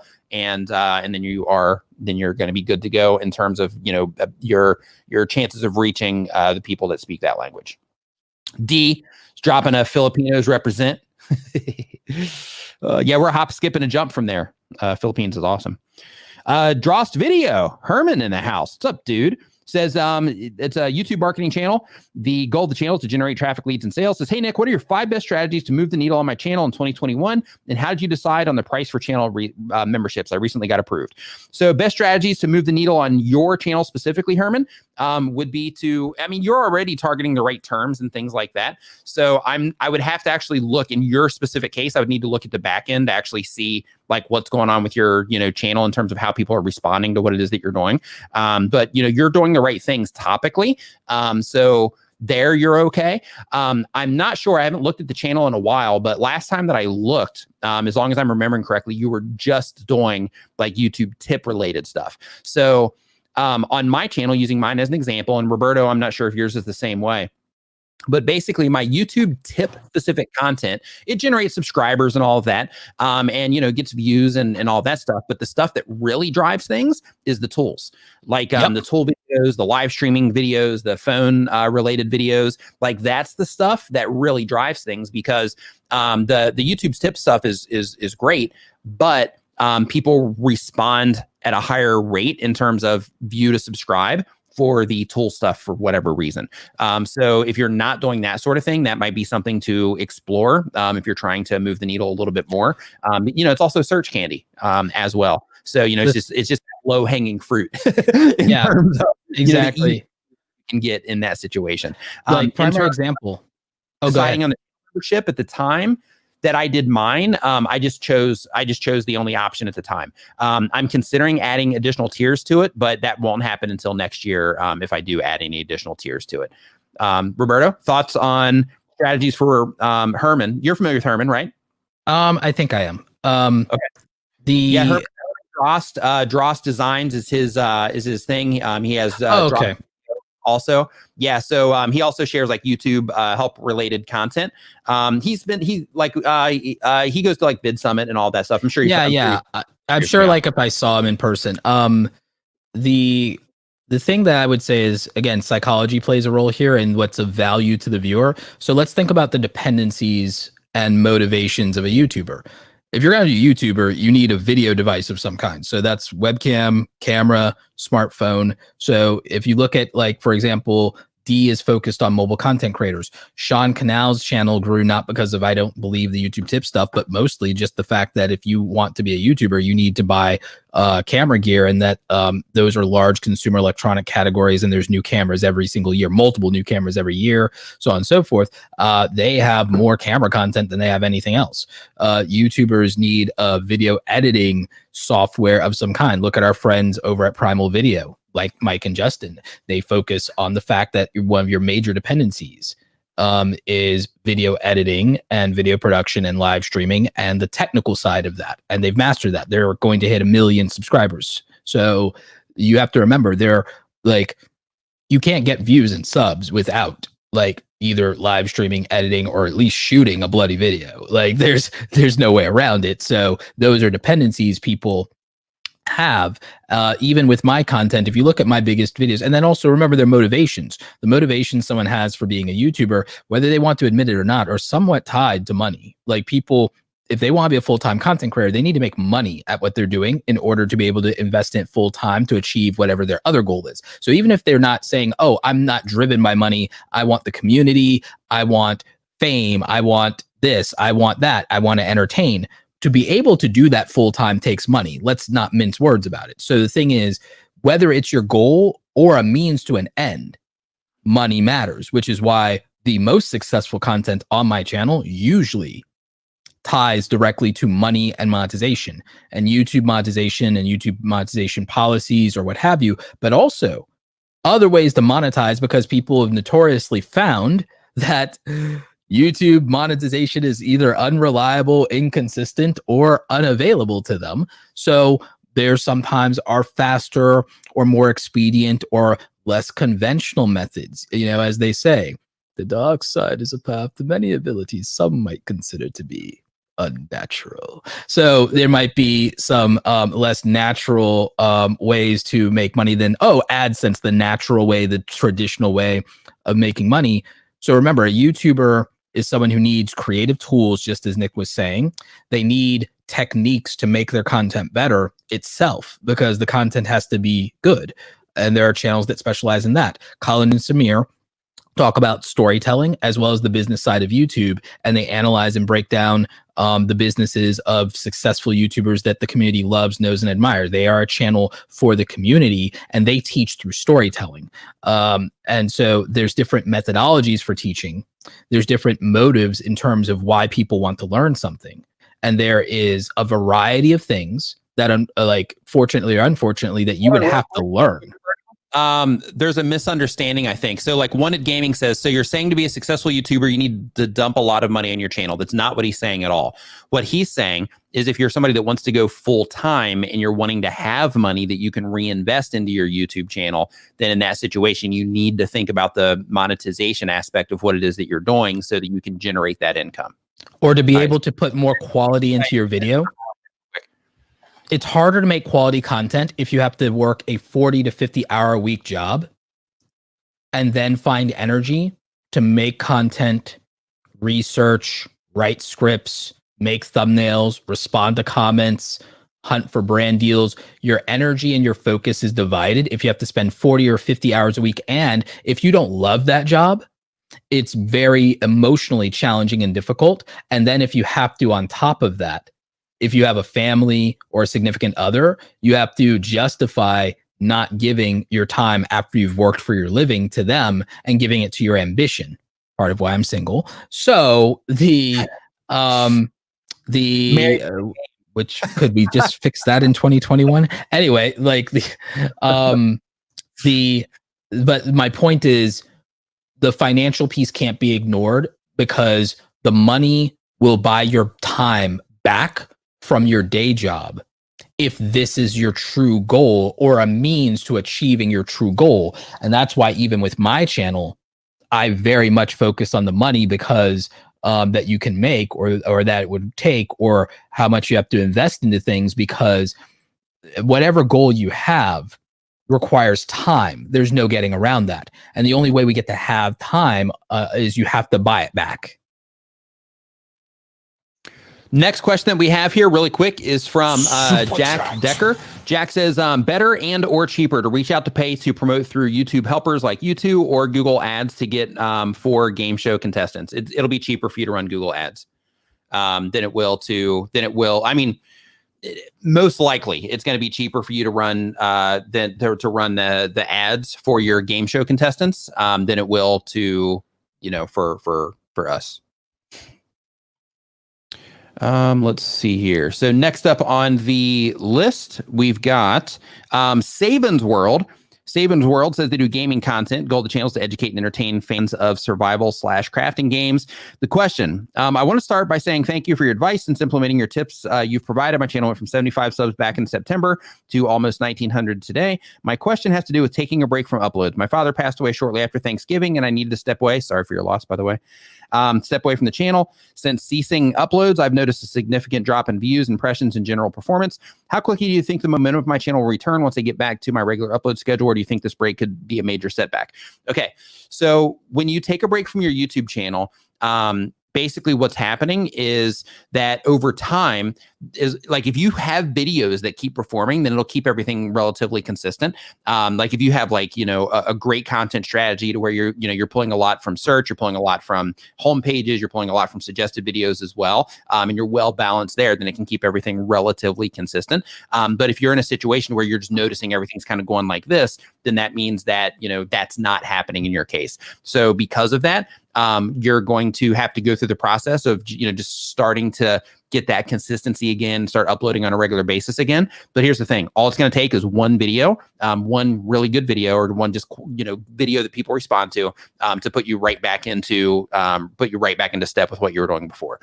It might take you a few videos to get there in terms of, you know, to actually make that good quality video, or not good quality, but that, you know, higher response video for your audience. It might take you, you know, a handful of videos or a few videos to actually make that happen. But once you do, all it takes is one in order to be able to, you know, kind of get things back on track again. Thoughts, Roberto? I think that what people have to take overall into consideration is the fact that everything is going to be cumulative. You know what I mean? So like every piece of everything you do adds up to the end result one way or another, whether it works out or it doesn't. So the thing is, I would agree with you. I just want people to focus on, because someone brought it up also and everything, talking about the consistency aspect, is that you have to make sure that energy and effort is focused in the right place. And remember that will be over a period of time, and that every single aspect of what you do adds up. So sometimes we do need to experiment, and other times we need to double down. And the thing is, understanding and finding the pattern in that by paying attention to the data, but also listening to the audience, but also looking at the broader community we want to reach, that matters. So like everything we say, you can take with a grain of salt, but remember the common sense that it's based in, and remember that it can be verified with your own experiences and data. Boom. Does that work for you? Yeah, absolutely.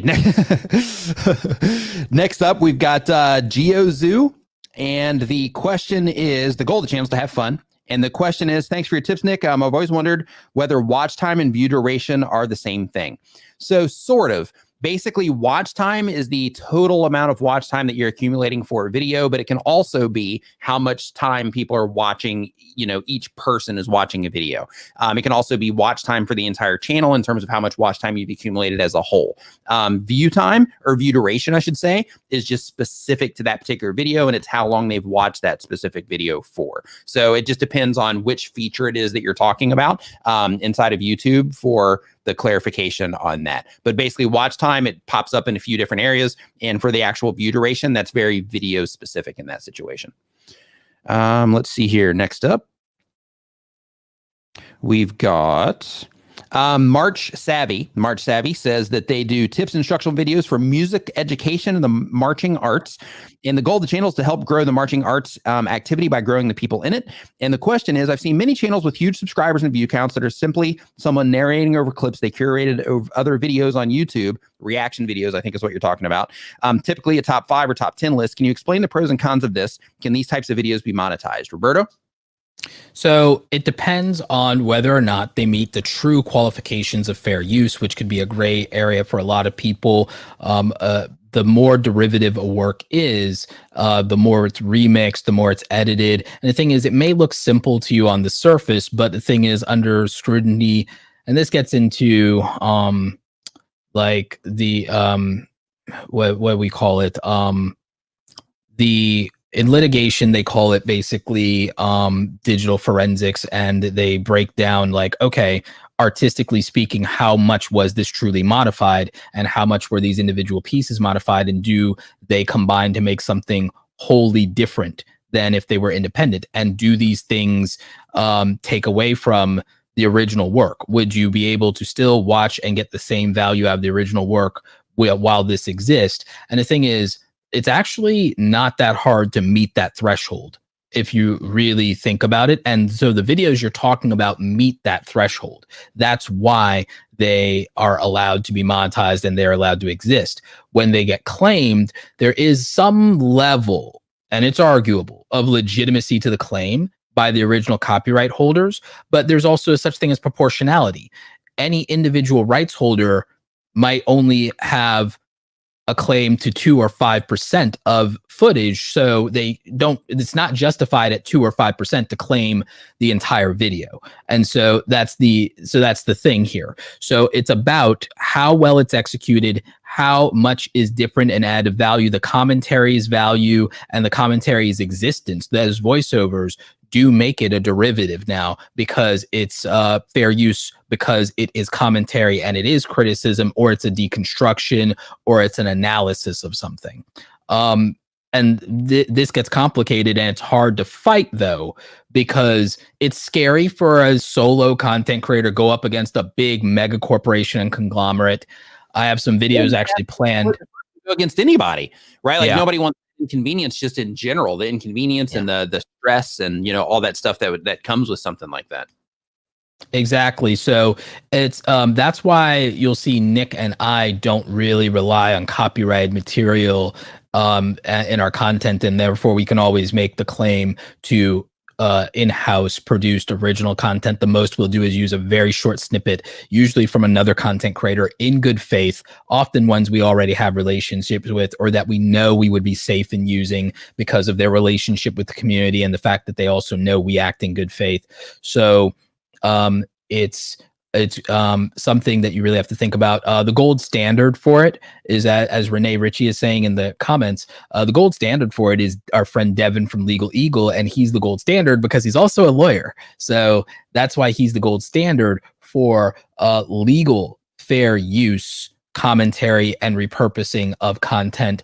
And so that's my thought on it. Is it gets a lot of legalese. It's very litigious.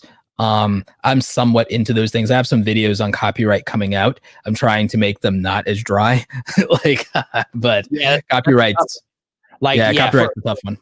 The general conversation about that is, it's that type of conversation. You know what I mean? So, Field Guide to DIY says, I've only used 1 or 2 seconds of clips in my videos for punctuation, like Kevin from Home Alone screaming.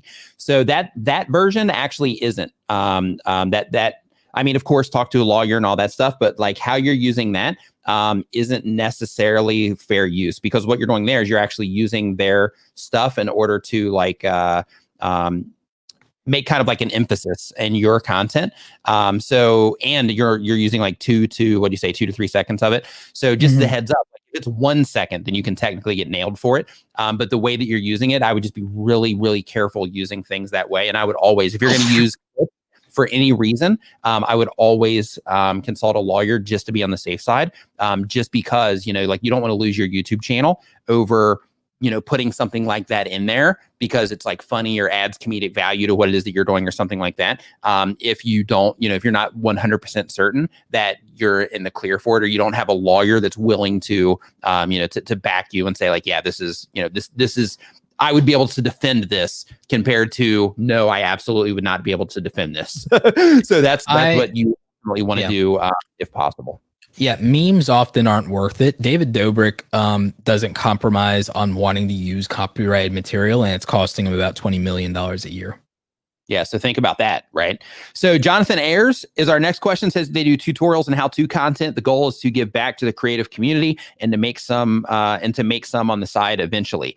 The question is, hope you're well. Alaska says, hi, should I niche down to one Adobe product, Illustrator, or for example, Illustrator, or should I be okay doing tutorials on all of them? There are large channels doing all Adobe products, TootVid, Orange 83, etc. Thank you for your insight. So one thing that I want to mention really quick. So anybody here that's in the chat right now and that's just watching this live stream, or if you're listening, if you're doing something else, like if you are if you are thinking to yourself like, hey, I shouldn't, like, let's say you're thinking of starting a YouTube channel, or you're just starting a new one, like in this situation, and you're thinking like, hey, there's all these other channels that are making like all of this awesome content around the things that I'm wanting to make content about. Like, it doesn't mean that you shouldn't do it, or doesn't mean that you don't have a chance, or it doesn't mean anything. It just means that they have proven that people are that interested in what it is that that the subject that you're going to be making content about. They have proven, a bunch of channels have proven that the interest is there for that. That's why they're, the bigger channels. So because of that, don't look at that as like a discouraging thing. Look at it more as, you know what, this means that the market is there. So now what I have to do is I have to get really good at making tutorials that people respond to, so that I can start getting suggested next to some of the videos on some of these, bigger channels. So that's ultimately, what it is that you are, after in that situation. So you don't want to look at it as a disadvantage. You actually want to look at it as an advantage, because, they've kind of paved the road for you. All you have to do is figure out, the path that they took, or create your own path, but ultimately try to connect to, them in some way, or use them as a model, so to speak. But in terms of going down to one Adobe product, it really depends on what it is that you're trying to do. So, one of the things that you said is to make some on the side eventually. So I'm guessing you're talking about money by make some. If that's the case, then just think about, okay, well, if the goal is to try to make money, then in that situation, would it be better to make videos on Photoshop, Illustrator, Premiere, Lightroom, etc., and with each one of those particular videos, what you're doing is you could lead people into like a course, or, something like that for, each one. Or if you focused on one, then you could create one really awesome, completely full, robust course on the one. And then like all your content is around that to drive to that particular course. And then once that's done and you have that done, you maintain it, of course, then dip your toes into something else. Okay, people love this. I'm getting a great response from this. Now, if I'm doing Illustrator, let me try Photoshop. And then, start building up that Photoshop audience as well, while still making the Illustrator content that's going to drive people into that course. Start making some Photoshop content also, for the sake of, creating something around that if you're trying to generate income from it. Now, with that said, there's also channels like Pix and Perfect as an example. I was going to say that. Yeah, absolutely. Like that's, for Photoshop, like that's my go-to channel. That, them, and Flern. But basically with Pix and Perfect, the thing with him is he just focuses fully on Photoshop.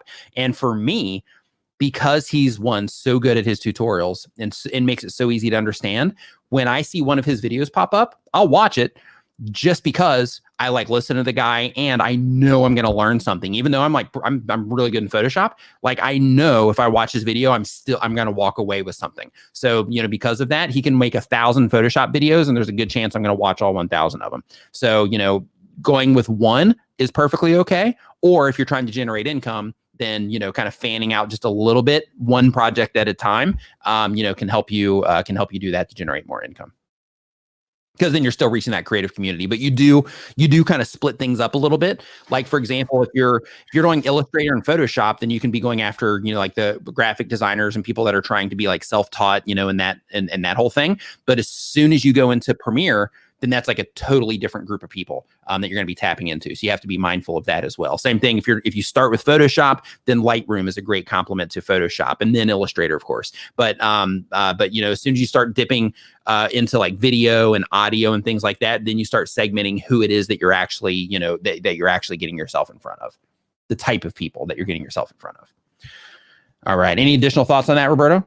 Unless you do it after you get like much bigger as a one-off and everything, exceptions to the rule on that. But I agree with you largely. Pix and Perfect is a really good example of how consistency over a long period of time and niching down can work out. I mean, can you imagine, Nick, if I'd like literally focused on, like, as I started with Photoshop tutorials, can you imagine, like, I would probably be similar to Pix and Perfect right now. But I do think he's more talented than me, so maybe not. But there is a value to focus. On the other hand, look at Tutvid. Now, granted, his videos get intermittent, inconsistent views, but he has many videos with millions of views, and he's done great, and he's at 1 million subscribers. So if you like consistency and seeing, every time I upload, I get a certain amount of views, the more narrow you focus, the more reliable that is, because you're reaching the exact same type of people and they know what to expect and there's continuity. On the other hand, if you have a variety of interests, but they overlap appropriately, like the Adobe Suite, it makes some sense that if it's things like Nick said, they're all visually related. You could get away with doing Photoshop, Lightroom, Illustrator, because like that makes sense to the same people, or even InDesign, that makes sense to the same people. Although the more used widely thing will be to focus on Photoshop and Lightroom because they're also the more affordable things. So take that into consideration too, the accessibility of what you cover, and the demand. Ladies and gentlemen, boys and girls, people from all over the planet, my brother from the same mother, D. Niven. Ladies and gentlemen, Roberto, Nick, how you doing? Doing How great, you man. doing, brother? Tad, if you can. What's that? Turn up your mic just a tad, if you don't mind. I So sure on can. that, one thing that I want to show really quick. This is super cool. So just for inspiration for people. So I'm going to share this screen over here, and I'm going to actually hold on before I do that. Let me take it full screen really quick. While you're doing that, I just want to take an opportunity to show everybody how big. Oh, you took me off camera. Okay. Yep. There we I go. want Go to show for it. everybody how ginormous this StreamYard cup is. They're huge. Oh, I should have poured my tea into mine. Yeah, I should have poured my Holy tea cow. into mine. So I just received mine. They sent mine down to Mexico, and just for Yeah, they're reference, ginormous. Yeah, they're for fantastic. reference, oh my goodness, it's huge. So check this out. So I'm picks well and caffeinated. here. So 4 years ago, I had a video. I put a thing on how to get 10,000 subscribers on YouTube after I'd crossed 10,000. And in the call to action there, I said, let me know in the comments how many subscribers you have. At the time that you're watching this video. And at the time, he came into that video with 400. No, And he had been way. doing YouTube for like 3 or 4 years to get to 400. Yeah. So And it's another like 4 years. and now he's sitting at like 2.6 million. And 2 years ago, another thing for inspiration for everybody, because you know how Roberto and I were just bragging about how awesome this guy is. Just more inspiration, because there was somebody in here earlier talking about how they just got like a Logitech C920. He started with a built-in webcam and it worked. Yeah. So basically, I wanted to just share that just to let you know that one, everybody starts at zero, and two, that, when he did get started, he got started with a webcam. So, because of that, just use that as inspiration. Like, you can really do some awesome stuff with just a little bit. It's what you do with it, not necessarily what it is that you have. And you can also, speak loudly to that one in terms of, the phone crowd. Yeah, his channel is amazing. It is. Absolutely amazing. Like anytime I look for something Photoshop related, like he's always there, and he's an excellent communicator. Oh, Like he great. he holds my attention, and he's so good. He is. Yeah. Super chat. Fully Involved Media Group says Christmas came early for our channel. Now we have memberships. Really trying to plan to get everything right. Would it be too soon to launch it at the beginning of the year? No, it's never too soon. Yeah. So basically, just figure out what it is that you're going to offer, and go ahead and start putting it together. Yeah, it's never too early in a situation like that. Of course, you want to plan it out a little bit, what it is you're going to do and what it is you're going to offer. But yeah, it's never too early.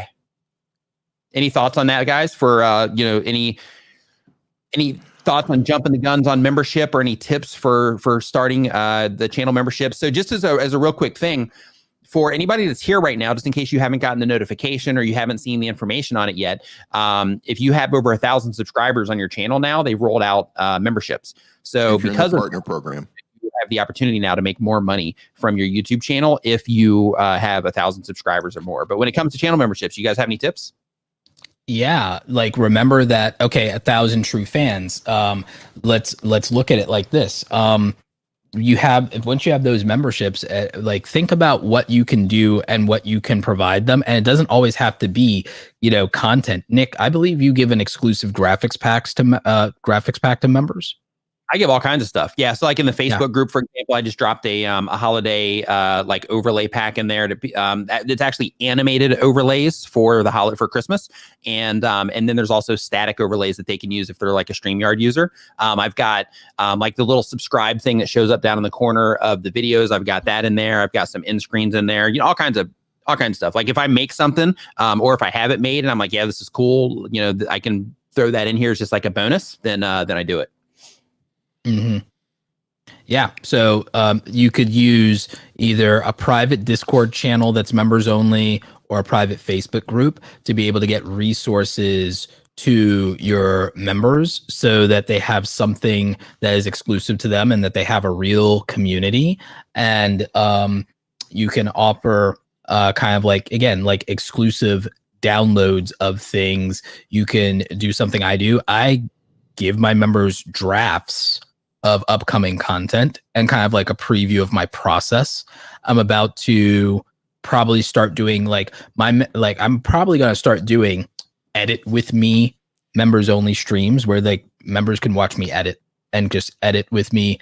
I probably won't like hours next year. Huh? I'm gonna do some office hour stuff where it's just me hanging out, and then like I'm just gonna have it on while I'm like doing my thing. And then like if people come in, if they have like, if they're trying to figure something out on their channel or something like that, then they can just like ask.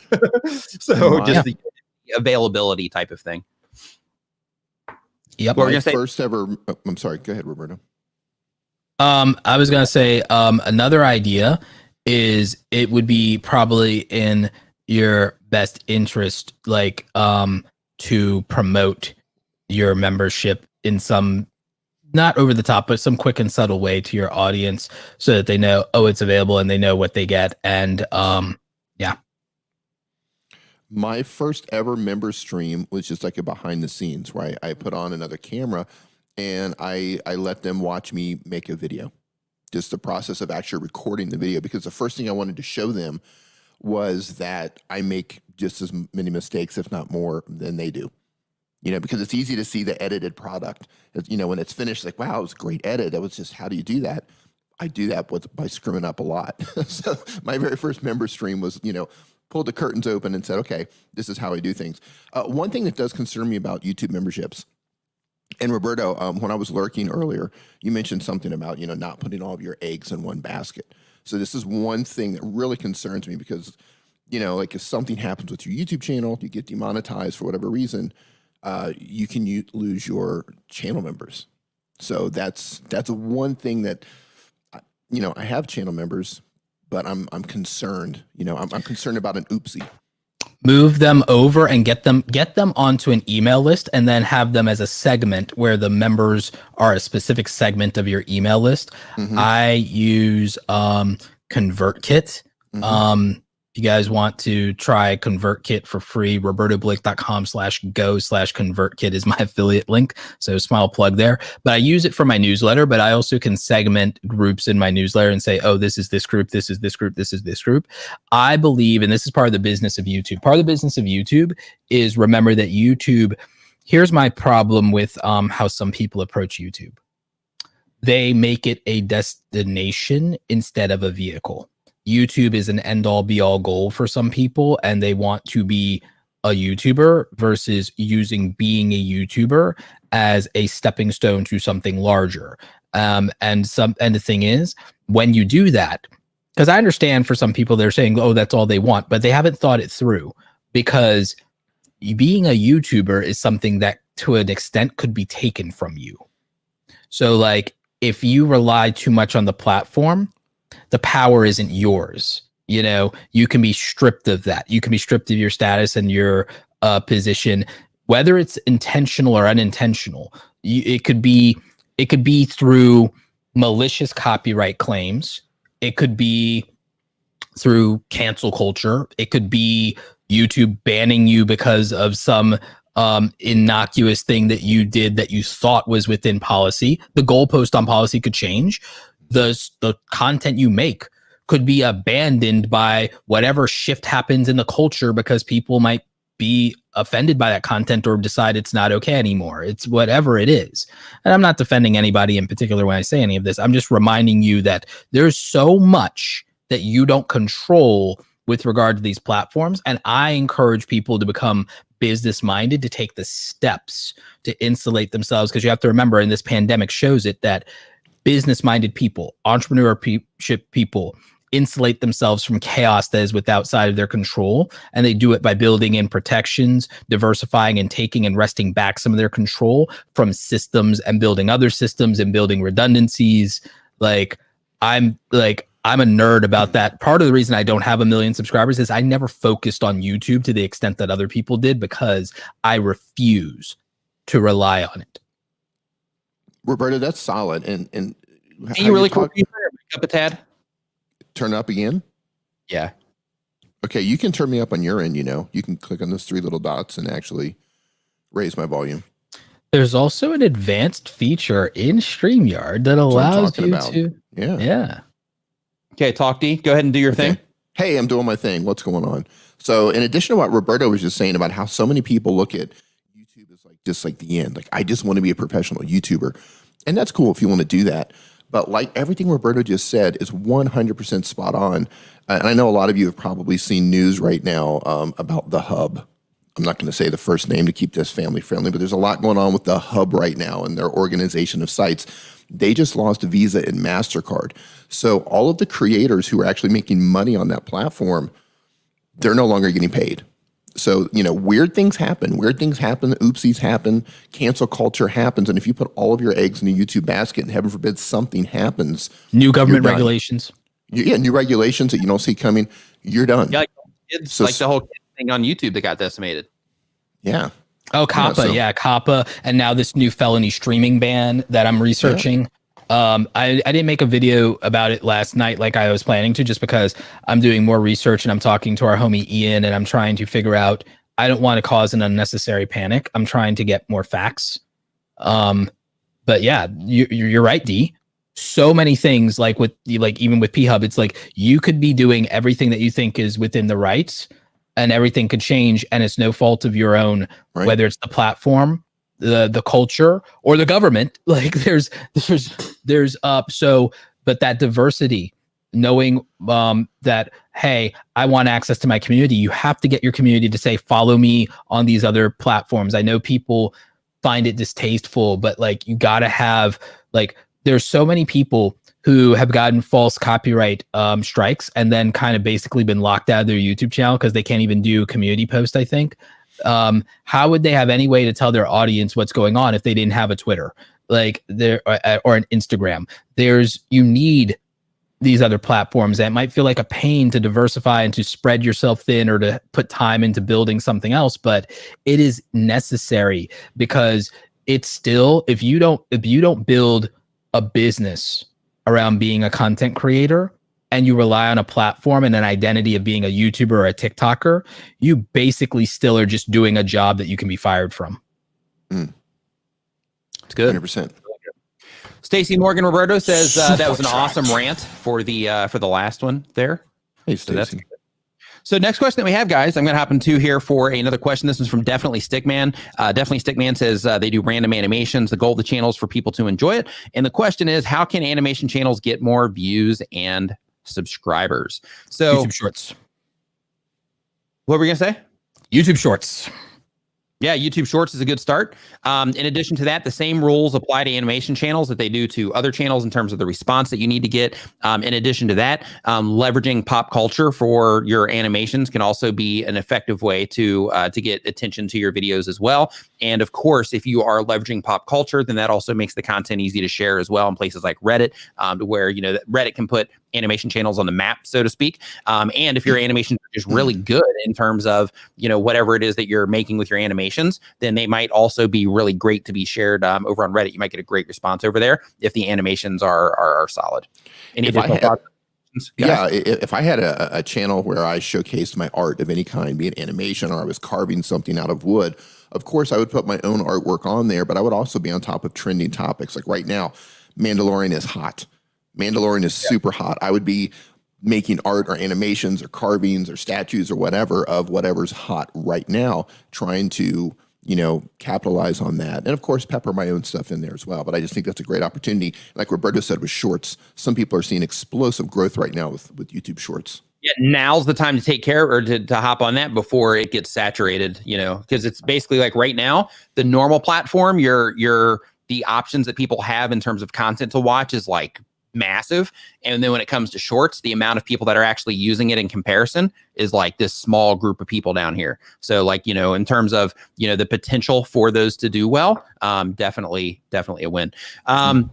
Adoption with Nairi says, I want to record an interview with some of the new adopters online. They aren't YouTubers. What would be the best way to do this and get a quality video?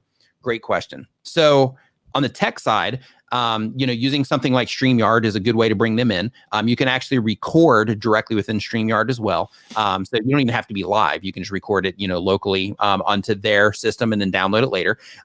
So that would be a good way. And then for the people that you are going to have on your stream, write down like, hey, I'm super happy to have you on the stream. Make it a Google Doc or something, or just put it in the email.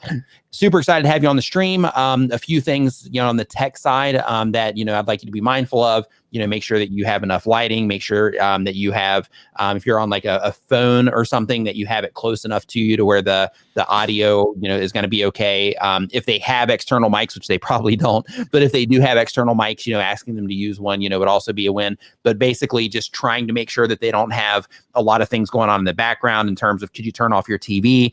Make sure that, your windows are closed, that sort of thing. So you don't have too much going on in the background that's going to come in and drown out your audio. And also tell them, if it's not up to par, then, of course, we'll prioritize the people that are, that are up to par with the tech, because you don't want to have somebody in there that is technically incompetent, because it's going to drag your entire stream down. So you definitely don't want to do that. So that's my recommendations. You guys have any additional thoughts?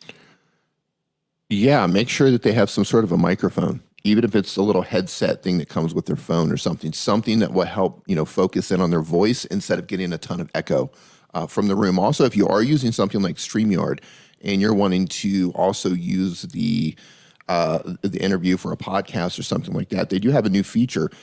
You can always download the audio in the past, but now you can download each individual audio track. So, like right now, you'll notice if we're speaking and we accidentally speak over each other, sometimes the audio will cancel each other out, but you can record each individual audio track and download those now. So that's pretty cool. Yeah. The other thing I will say is, here's something that's very clever to do, is make a Google Doc giving very specific instructions to anybody that you're interviewing, and even consider putting links to things that you would recommend that they even consider having or purchasing in their setup if they have the means to do that, and how to work with what they have if they don't. Also consider making and putting in a Google Drive a video instruction showing them how to do something, like maybe even how to get into StreamYard and how to do that, even though it's super, super simple, or how to set up some basic things, or show them how they should position their camera, and things that accommodate the fact that they may not have an understanding of good video presentation, and just literally show and tell, so that they have the written doc, they have a checklist, and they have a video that shows them how to do it and what it should look like, and the behind the scenes even of a little bit of your setup, so that they know how to best accommodate that. Yeah, you can even send them videos too, like videos on, how to, make your audio better and that kind of stuff, so that you basically just arm them with the information that they need and let them take it from there. Or if you need to, hop on with them, typically for podcast interviews or live streams, things like that, what we do here, it's more like freestyle, literally everything that we do on Nim Live is freestyle. But if you, for podcasts and things like that, typically what will happen is there'll be a tech check, and that tech check will be to where you meet up 10 to 15 minutes beforehand, before you're actually going live or before you actually record, so that both sides can make sure that, through the tech, that, they're able to communicate clearly, that they can hear everything clearly, that, the image is up to par and all of that good stuff. So that's another thing, is just to bring them on early. Don't have them just show up. Tell them to show up 10 to 15 minutes early, maybe even longer if possible, if you think that you're going to have to help them out on the tech side, and literally just help them through, hey, looks like, you're not well lit enough. Do you have a lamp you could bring closer to you or something like that to, to kind of help them along in that process? Yeah, don't assume that they're going to have the technical skills to come in to look and sound good. We learned early on when the pandemic first happened and the lockdowns happened and all the news reporters were broadcasting from home, and it was a train wreck. You guys remember how bad it's come on, really? Yeah. YouTubers were just running circles around professional news broadcasters. Oh yeah, I've been enjoying that. Yeah. Gadget Gecko, what's going on? Hope you're doing great. So Frivolous Fury is our next question here. They have a gaming channel. The goal is to help their parents. And the question is, can I get a copyright strike on just using songs? Yes, you can. Because sometimes it's copyright free, then suddenly it'll email me that I have one copyright claim. Yeah. So here's the thing. When you're downloading anything from the internet, even if it says that it's copyright free, doesn't necessarily mean that it's copyright free. Anybody that accepts submissions, they are at risk of basically letting you download something that hasn't been cleared in terms of the rights for it, which then can result with you getting a copyright claim or strike on your channel. So the rule of thumb is if you don't make it or you don't pay for it to where you have the license, then in that particular case, try to avoid using it if possible. I know there are some reputable places out there, but even from those reputable places, if you actually do a little bit of Googling on those reputable places that give away free stuff, you'll find that they often have some issues as well. So just be really careful when you're downloading stuff for free off of the internet that you use in your YouTube videos, because it could cost you your channel or your ad revenue or, you know, whatever, in the event that you do get that claim or strike. Super Sketchbook says they do an art channel, gold the channels for my viewers, entertainment to improve my art skills on the way. The question, how do I get interested people to watch my videos and how do I engage them? D. How do you get people interested in watching your videos? Yep. How do you get people interested to watch the videos and how do you engage them? Well, you get them interested by making content that they want to watch in the first place. So that starts with making sure your titles are either targeting search traffic or something compelling that's going to grab their attention right out of the gate. Of course, your thumbnails have to be on point. Look, that's a skill you have to learn as a YouTuber, right? If people are just getting started, they're like, why am I not getting these views? How come nobody's finding me? Part of this is because you've yet to build the skills that are allowing you to, you know, craft the right titles, to make the right thumbnails, to hold their attention once they do click in and start watching your videos. So topics, thumbnails, make sure that people are actually interested in what it is that you're making. And then once you do get them in there to watch your video, drive them down to leave a comment, give them a reason to leave a comment, make sure you engage with them in your comment area. Talk to everybody. Car detailing channel, absolutely glitching. Roberto, your thoughts on this? For me, as you know, there's a such thing as like, I believe in the concept of branding. And I think that building a powerful and consistent brand is important. And I think you have to really look at what your own aesthetic is.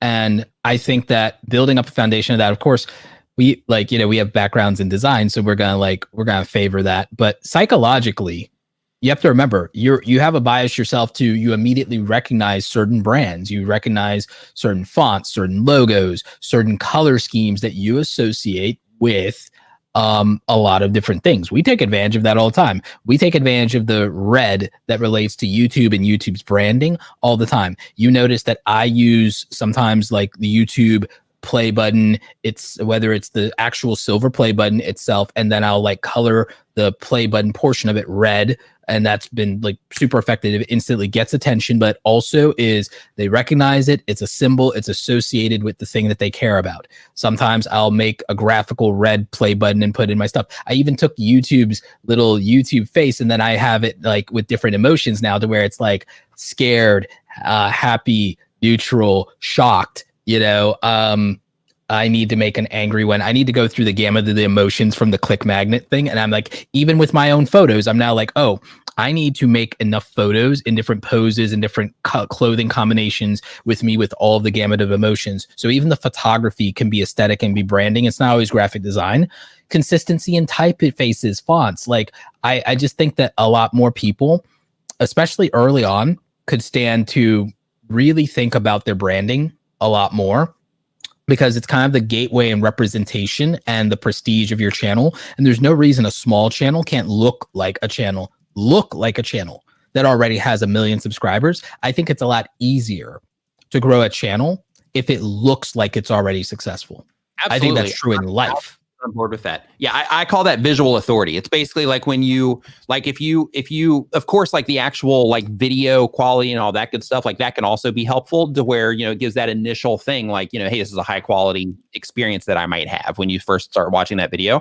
But then there's the other side of like, once they actually go to the channel page itself and they see that everything does have that like professional look to it, to where it looks like a big YouTuber channel, even though you have 100 subscribers, then it still presents that presentation. Because here's the thing, after you've got like 5 or 6 videos on your channel on a desktop computer or on a phone, then if you only have that one playlist at the very top, like your uploads, then there's some, very big YouTube channels that also just have that. So outside of actually seeing that number, people might not even realize if they're not into the whole subscriber thing. They might not even realize if you're a bigger channel or not. So yeah, I'm 1000% on board with that idea, Roberto.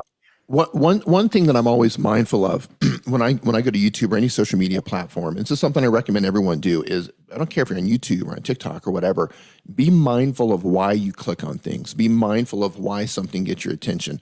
Be mindful when the video's over, like, wow, that was a really good video. Like, how did they hold my attention till the end? So I'm always paying attention to how people are holding my attention. Why am I clicking on something? Was it the colors? Was it the words that they put in the thumbnail? Like, if you're mindful of this, you can start to pick out certain patterns, and then you can use those things to your advantage in your own content, and helping get attention to your thumbnails. Like, there's color, there's color science. There's certain colors will get your attention first. Certain fonts stand out more than others. They're easier to read, especially on a mobile device. So there's a lot you have to learn. And with that too, one of the things that I also want to highlight is, like if you want to get people interested in what it is that you're doing, Dee and Roberto both made really valid points in terms of, Dee is like, make content that they actually want to watch in terms of, things that they're interested in. And then once they click on it, they'll enjoy.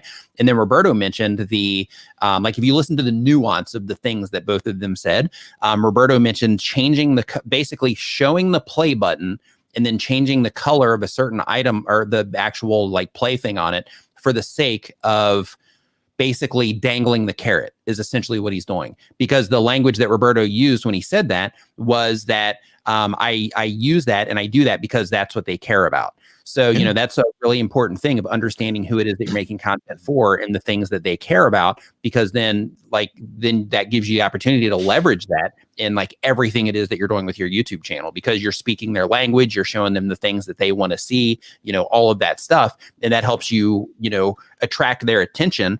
That helps you relate, and that also helps you, keep them, responding to what it is that you're doing because you're in tune with what it is that they care about. Awesome information, right? And that goes right back to know your audience. Know your audience. Know what triggers them. Know the words that will get their attention. Because if you're into that thing, then your audience should be into that thing. So you should be able to say, okay, when these particular trigger words are things that are going to, like, for example, if I'm scrolling through YouTube and of course I'm into Star Wars, there's certain thumbnails and there's certain words that are just going to get my attention immediately, right? Because they're speaking directly to me. So you got to know who you're making content for and who you're making thumbnails for and who you're making titles for. I think in the YouTube starter kit, I wrote a list of over 100 emotional trigger words and phrases for people. Yes, read Tube Ritual. Like, it talks a lot about the psychology of YouTube. So that's what I'm about. Yeah, Brian G. Johnson also in the house. Go ahead, Roberto. Like, here's like a very simple one that works in titles. Best and worst. Like, best works in a thing. We use it all the time. Worst, or like, that's just obvious. And then what does somebody care about? Primary example, Graham Stephan knows that with personal finance, that credit cards are, and credit in itself is controversial. He knows that it is massively searched and researched because it's this big mystery. In the real world, like, we all love, the YouTube algorithm. If you put YouTube algorithm in a video, it usually does well if you're us. But the real world equivalent of the YouTube algorithm, credit scores. Okay.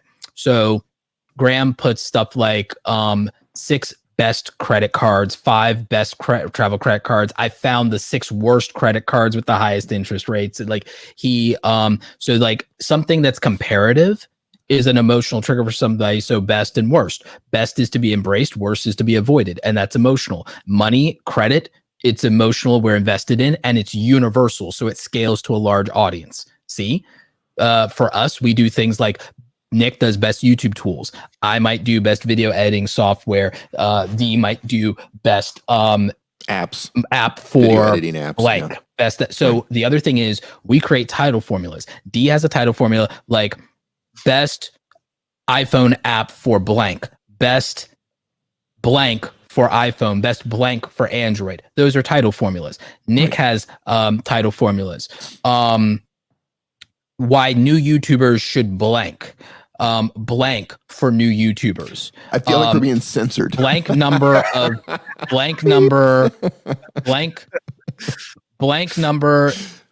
tips new YouTubers don't do, or mistakes to blank new YouTubers should avoid.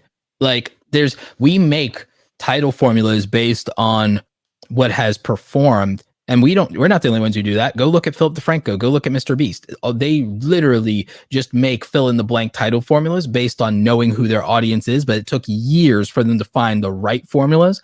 I don't expect you to do it because you uploaded 10 videos. I think that it's something that you will have to do based on what the data tells you, and a lot of you don't have enough data. And yeah, according to blank, I want to wish a belated birthday to blank Brian blank G Johnson blank. Happy birthday, Brian. Yeah, everybody, just in case you didn't know, thanks for that, D. Brian G. Johnson just had a birthday. So if we can get a happy birthday, Brian G. Johnson, right now, that would be awesome in the chat. So yeah, happy birthday, belated Brian G. And to piggyback on what Roberto just said really quick, when in doubt, study the people who are successful on YouTube. Study the biggest channels because it's working. They figured out the formulas. Look at the biggest channels. Look at their thumbnail strategy. Look at how they're writing their topics or how they're writing their titles. I mean, it's working. Study them. Eric Waite Whiskey Study says, Roberto, Nick, and D, wouldn't it be better to create your own website and then branch out to various social networks from there? So yes, I think so. And the reason that I think so is because then you can just always send people there. That's your own asset. If you decide to pivot in any way, shape, or form, then you can send people directly to that. And then, you always have things going there. Even if one of your social media accounts gets canned, you still have, people driving there to your website from your videos. In addition to that, based on your goals, you can put Facebook pixels in your website. You can put Google pixels in your website so you can remarket to people if you want to. You can put opt-ins on your website. You can put additional information about your channel and all that for sponsorships. So I'm a big believer that YouTube content creators should have a website. Now, on the downside, websites, there's a learning curve. So you're either going to pay for it or you are going to have to go through the process of putting one together. And in a lot of cases, not all, but in a lot of cases, some of the quick, hey, here's a quick website type of websites, they're less than might not necessarily be the way that you want to represent yourself. Some of them are fine. I think that there's some good templates in Wix maybe, and some of those. But if you go that route, you want to make sure that you're paying for it, because you don't want their ads popping up. You don't want their little thing popping up and hey, get your own website, because as soon as that happens, you just went down a notch in terms of your professionalism. So because of that, if you're using your website as something that's going to represent yourself, as something that you're always going to be sending viewers to where they can contact you elsewhere, then you want to take off things like that. You don't want things like that showing up, because it takes away your professionalism. So absolutely, Eric, without question, I'm a huge believer in websites. What are your thoughts, guys, on content creators having websites? I just want to say that this is a perfect opportunity to say that today's show is not sponsored by Squarespace. It's not sponsored by Squarespace. Yeah. but websites, you guys think content creators should have websites or no? If you can afford to invest in a good one, absolutely. But I also think that's something you work your way up to. I saw a comment. I'm trying to find the comment that precedes it, but somebody was saying that right now that they are below the poverty line. Oh, I think I found it. Someone said they have a large Facebook following, 80K, but they can't get them over to their YouTube. And then also someone was suggesting, I think, that they maybe they buy ads or they do this or that, but they can't afford it because they're right at the poverty line. So my answer to that person is possibly, if you can, and I know that sometimes time and putting more time into things feels like a stretch, but I would look at freelancing or gig work of some kind with the gig apps or something and make extra money. And I wouldn't necessarily put that extra money into your YouTube. I wouldn't even prioritize your YouTube, to be frank, if you're at the poverty line. There are a lot of rags to riches YouTube stories, but the real truth is the fastest way to make money is to deliver direct value to someone one-to-one, because it's a long time to scale one-to-many relationships. And you haven't been able to successfully monetize the 80K followers you have in Facebook right now to go beyond the poverty line. but you may be able to monetize individuals within those Facebook communities to maybe do something of a freelance nature for them. If you don't have the skills or abilities or talents to do that, then I would recommend immediately just going direct to market and doing gig work and making money, building up resources, fixing your financial situation over a period of time. And it won't be overnight. I doubt it'll be a 30-day, 90-day thing. It'll probably be significantly longer realistically, but I would put more energy into that. Do YouTube as a sometimey thing, as an outlet emotionally. And I would keep some emotional outlets, some hobbies that cost no money. But I would just always remember that whatever I'm spending time on is time I'm not selling to dig myself out of the hole. And I had to live through this. I went through this. So I'm very, very sympathetic to your situation. So realistically, I would make money, not spend it, build back up my situation. And then as I get to a place that feels safe, I would then start making the moves to invest into things that will directly impact my ability to make more money in exchange for less time. And so then I would do that. And this is what I lived through. And then as you buy back more time, you get to put time into building long-term passive income through YouTube, music, books, things like that over a period of time. But you have to start with what you can. And most of you cannot hold your breath for a long time and live through what you're living through and build passive income. And I certainly didn't. I went and I pursued active income. And for me, I did it in freelancing before there was Fiverr.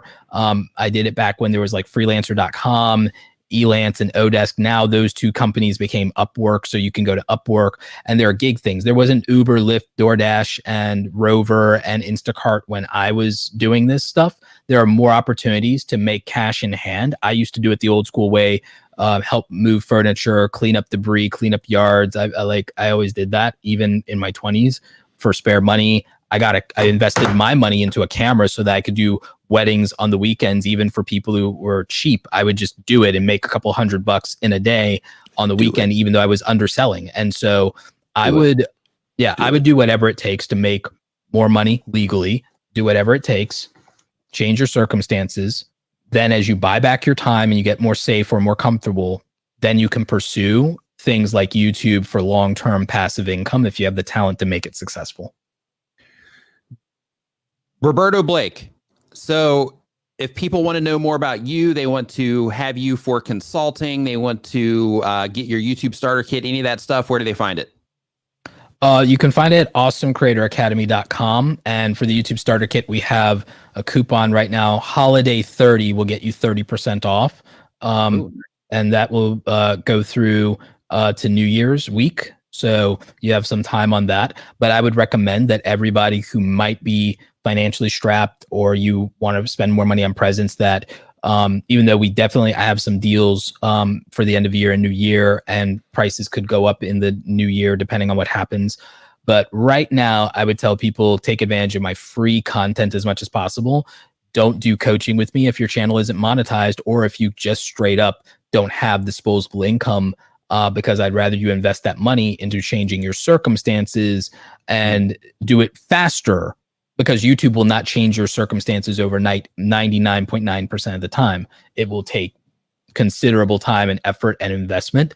So I'd rather than you spend money working with me, even though I do believe I can help you, get monetized first. You, like as Palpatine was like, use my knowledge, I beg of you. Use my free content, get monetized. Then if you make money from the monetization that justifies it, or you believe that you can, then you can work with me.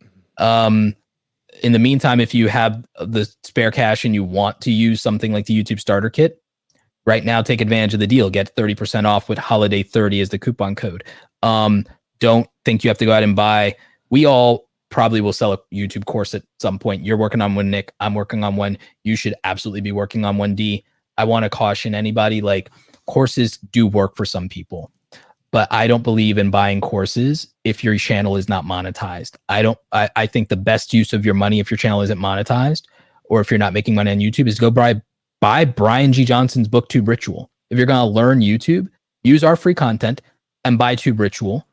And that's the best way you can spend your money to grow on YouTube right now.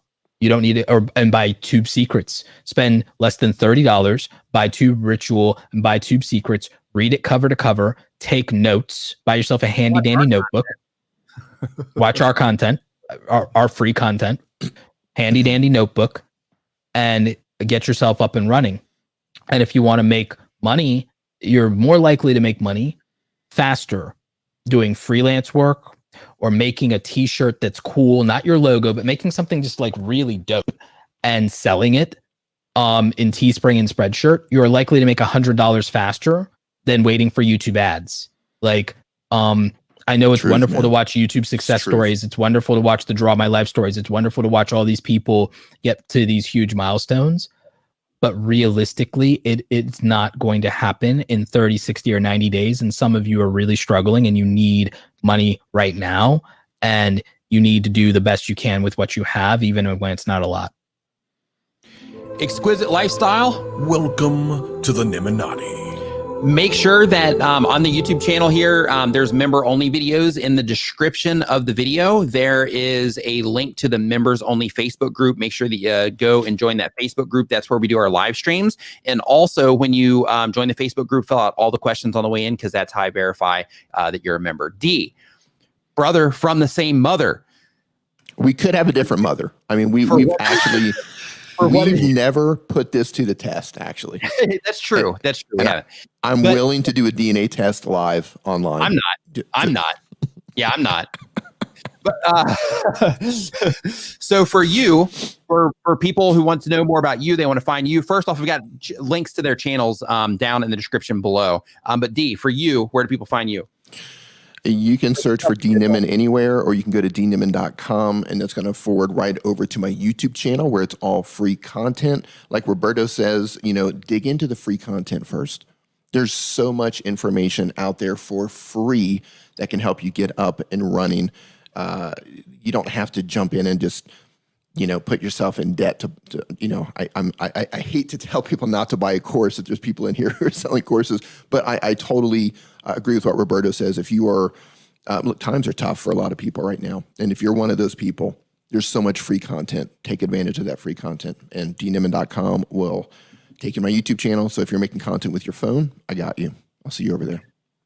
And with all of that, I want to thank the mods for what it is that you guys do. D and Roberto, thank you so much for coming on and sharing your information as well. Always awesome just hanging out and talking to you guys, as you know. And I also want to wish everybody that is a person that celebrates Christmas a happy, Merry Christmas and happy holidays. And thank you for watching. And of course, if you were hanging out in this live stream, if we didn't get to your question, hopefully we can get to it next week. Just make sure you get in here a little bit earlier, because we will be streaming at the same time, same place. And if you learn something during this live stream, work on like a thing. Don't try to do like everything all at once. Just pick like a thing or two, work on it, until next Saturday, and just focus on trying to improve that one thing instead of trying to do like all the things at once. So if you heard a lot of stuff and a lot of information that you want to apply, just pick something and apply it to what it is that you're doing, so that you can continue to get those gains over time. So thank you so much for watching. We will see you next time.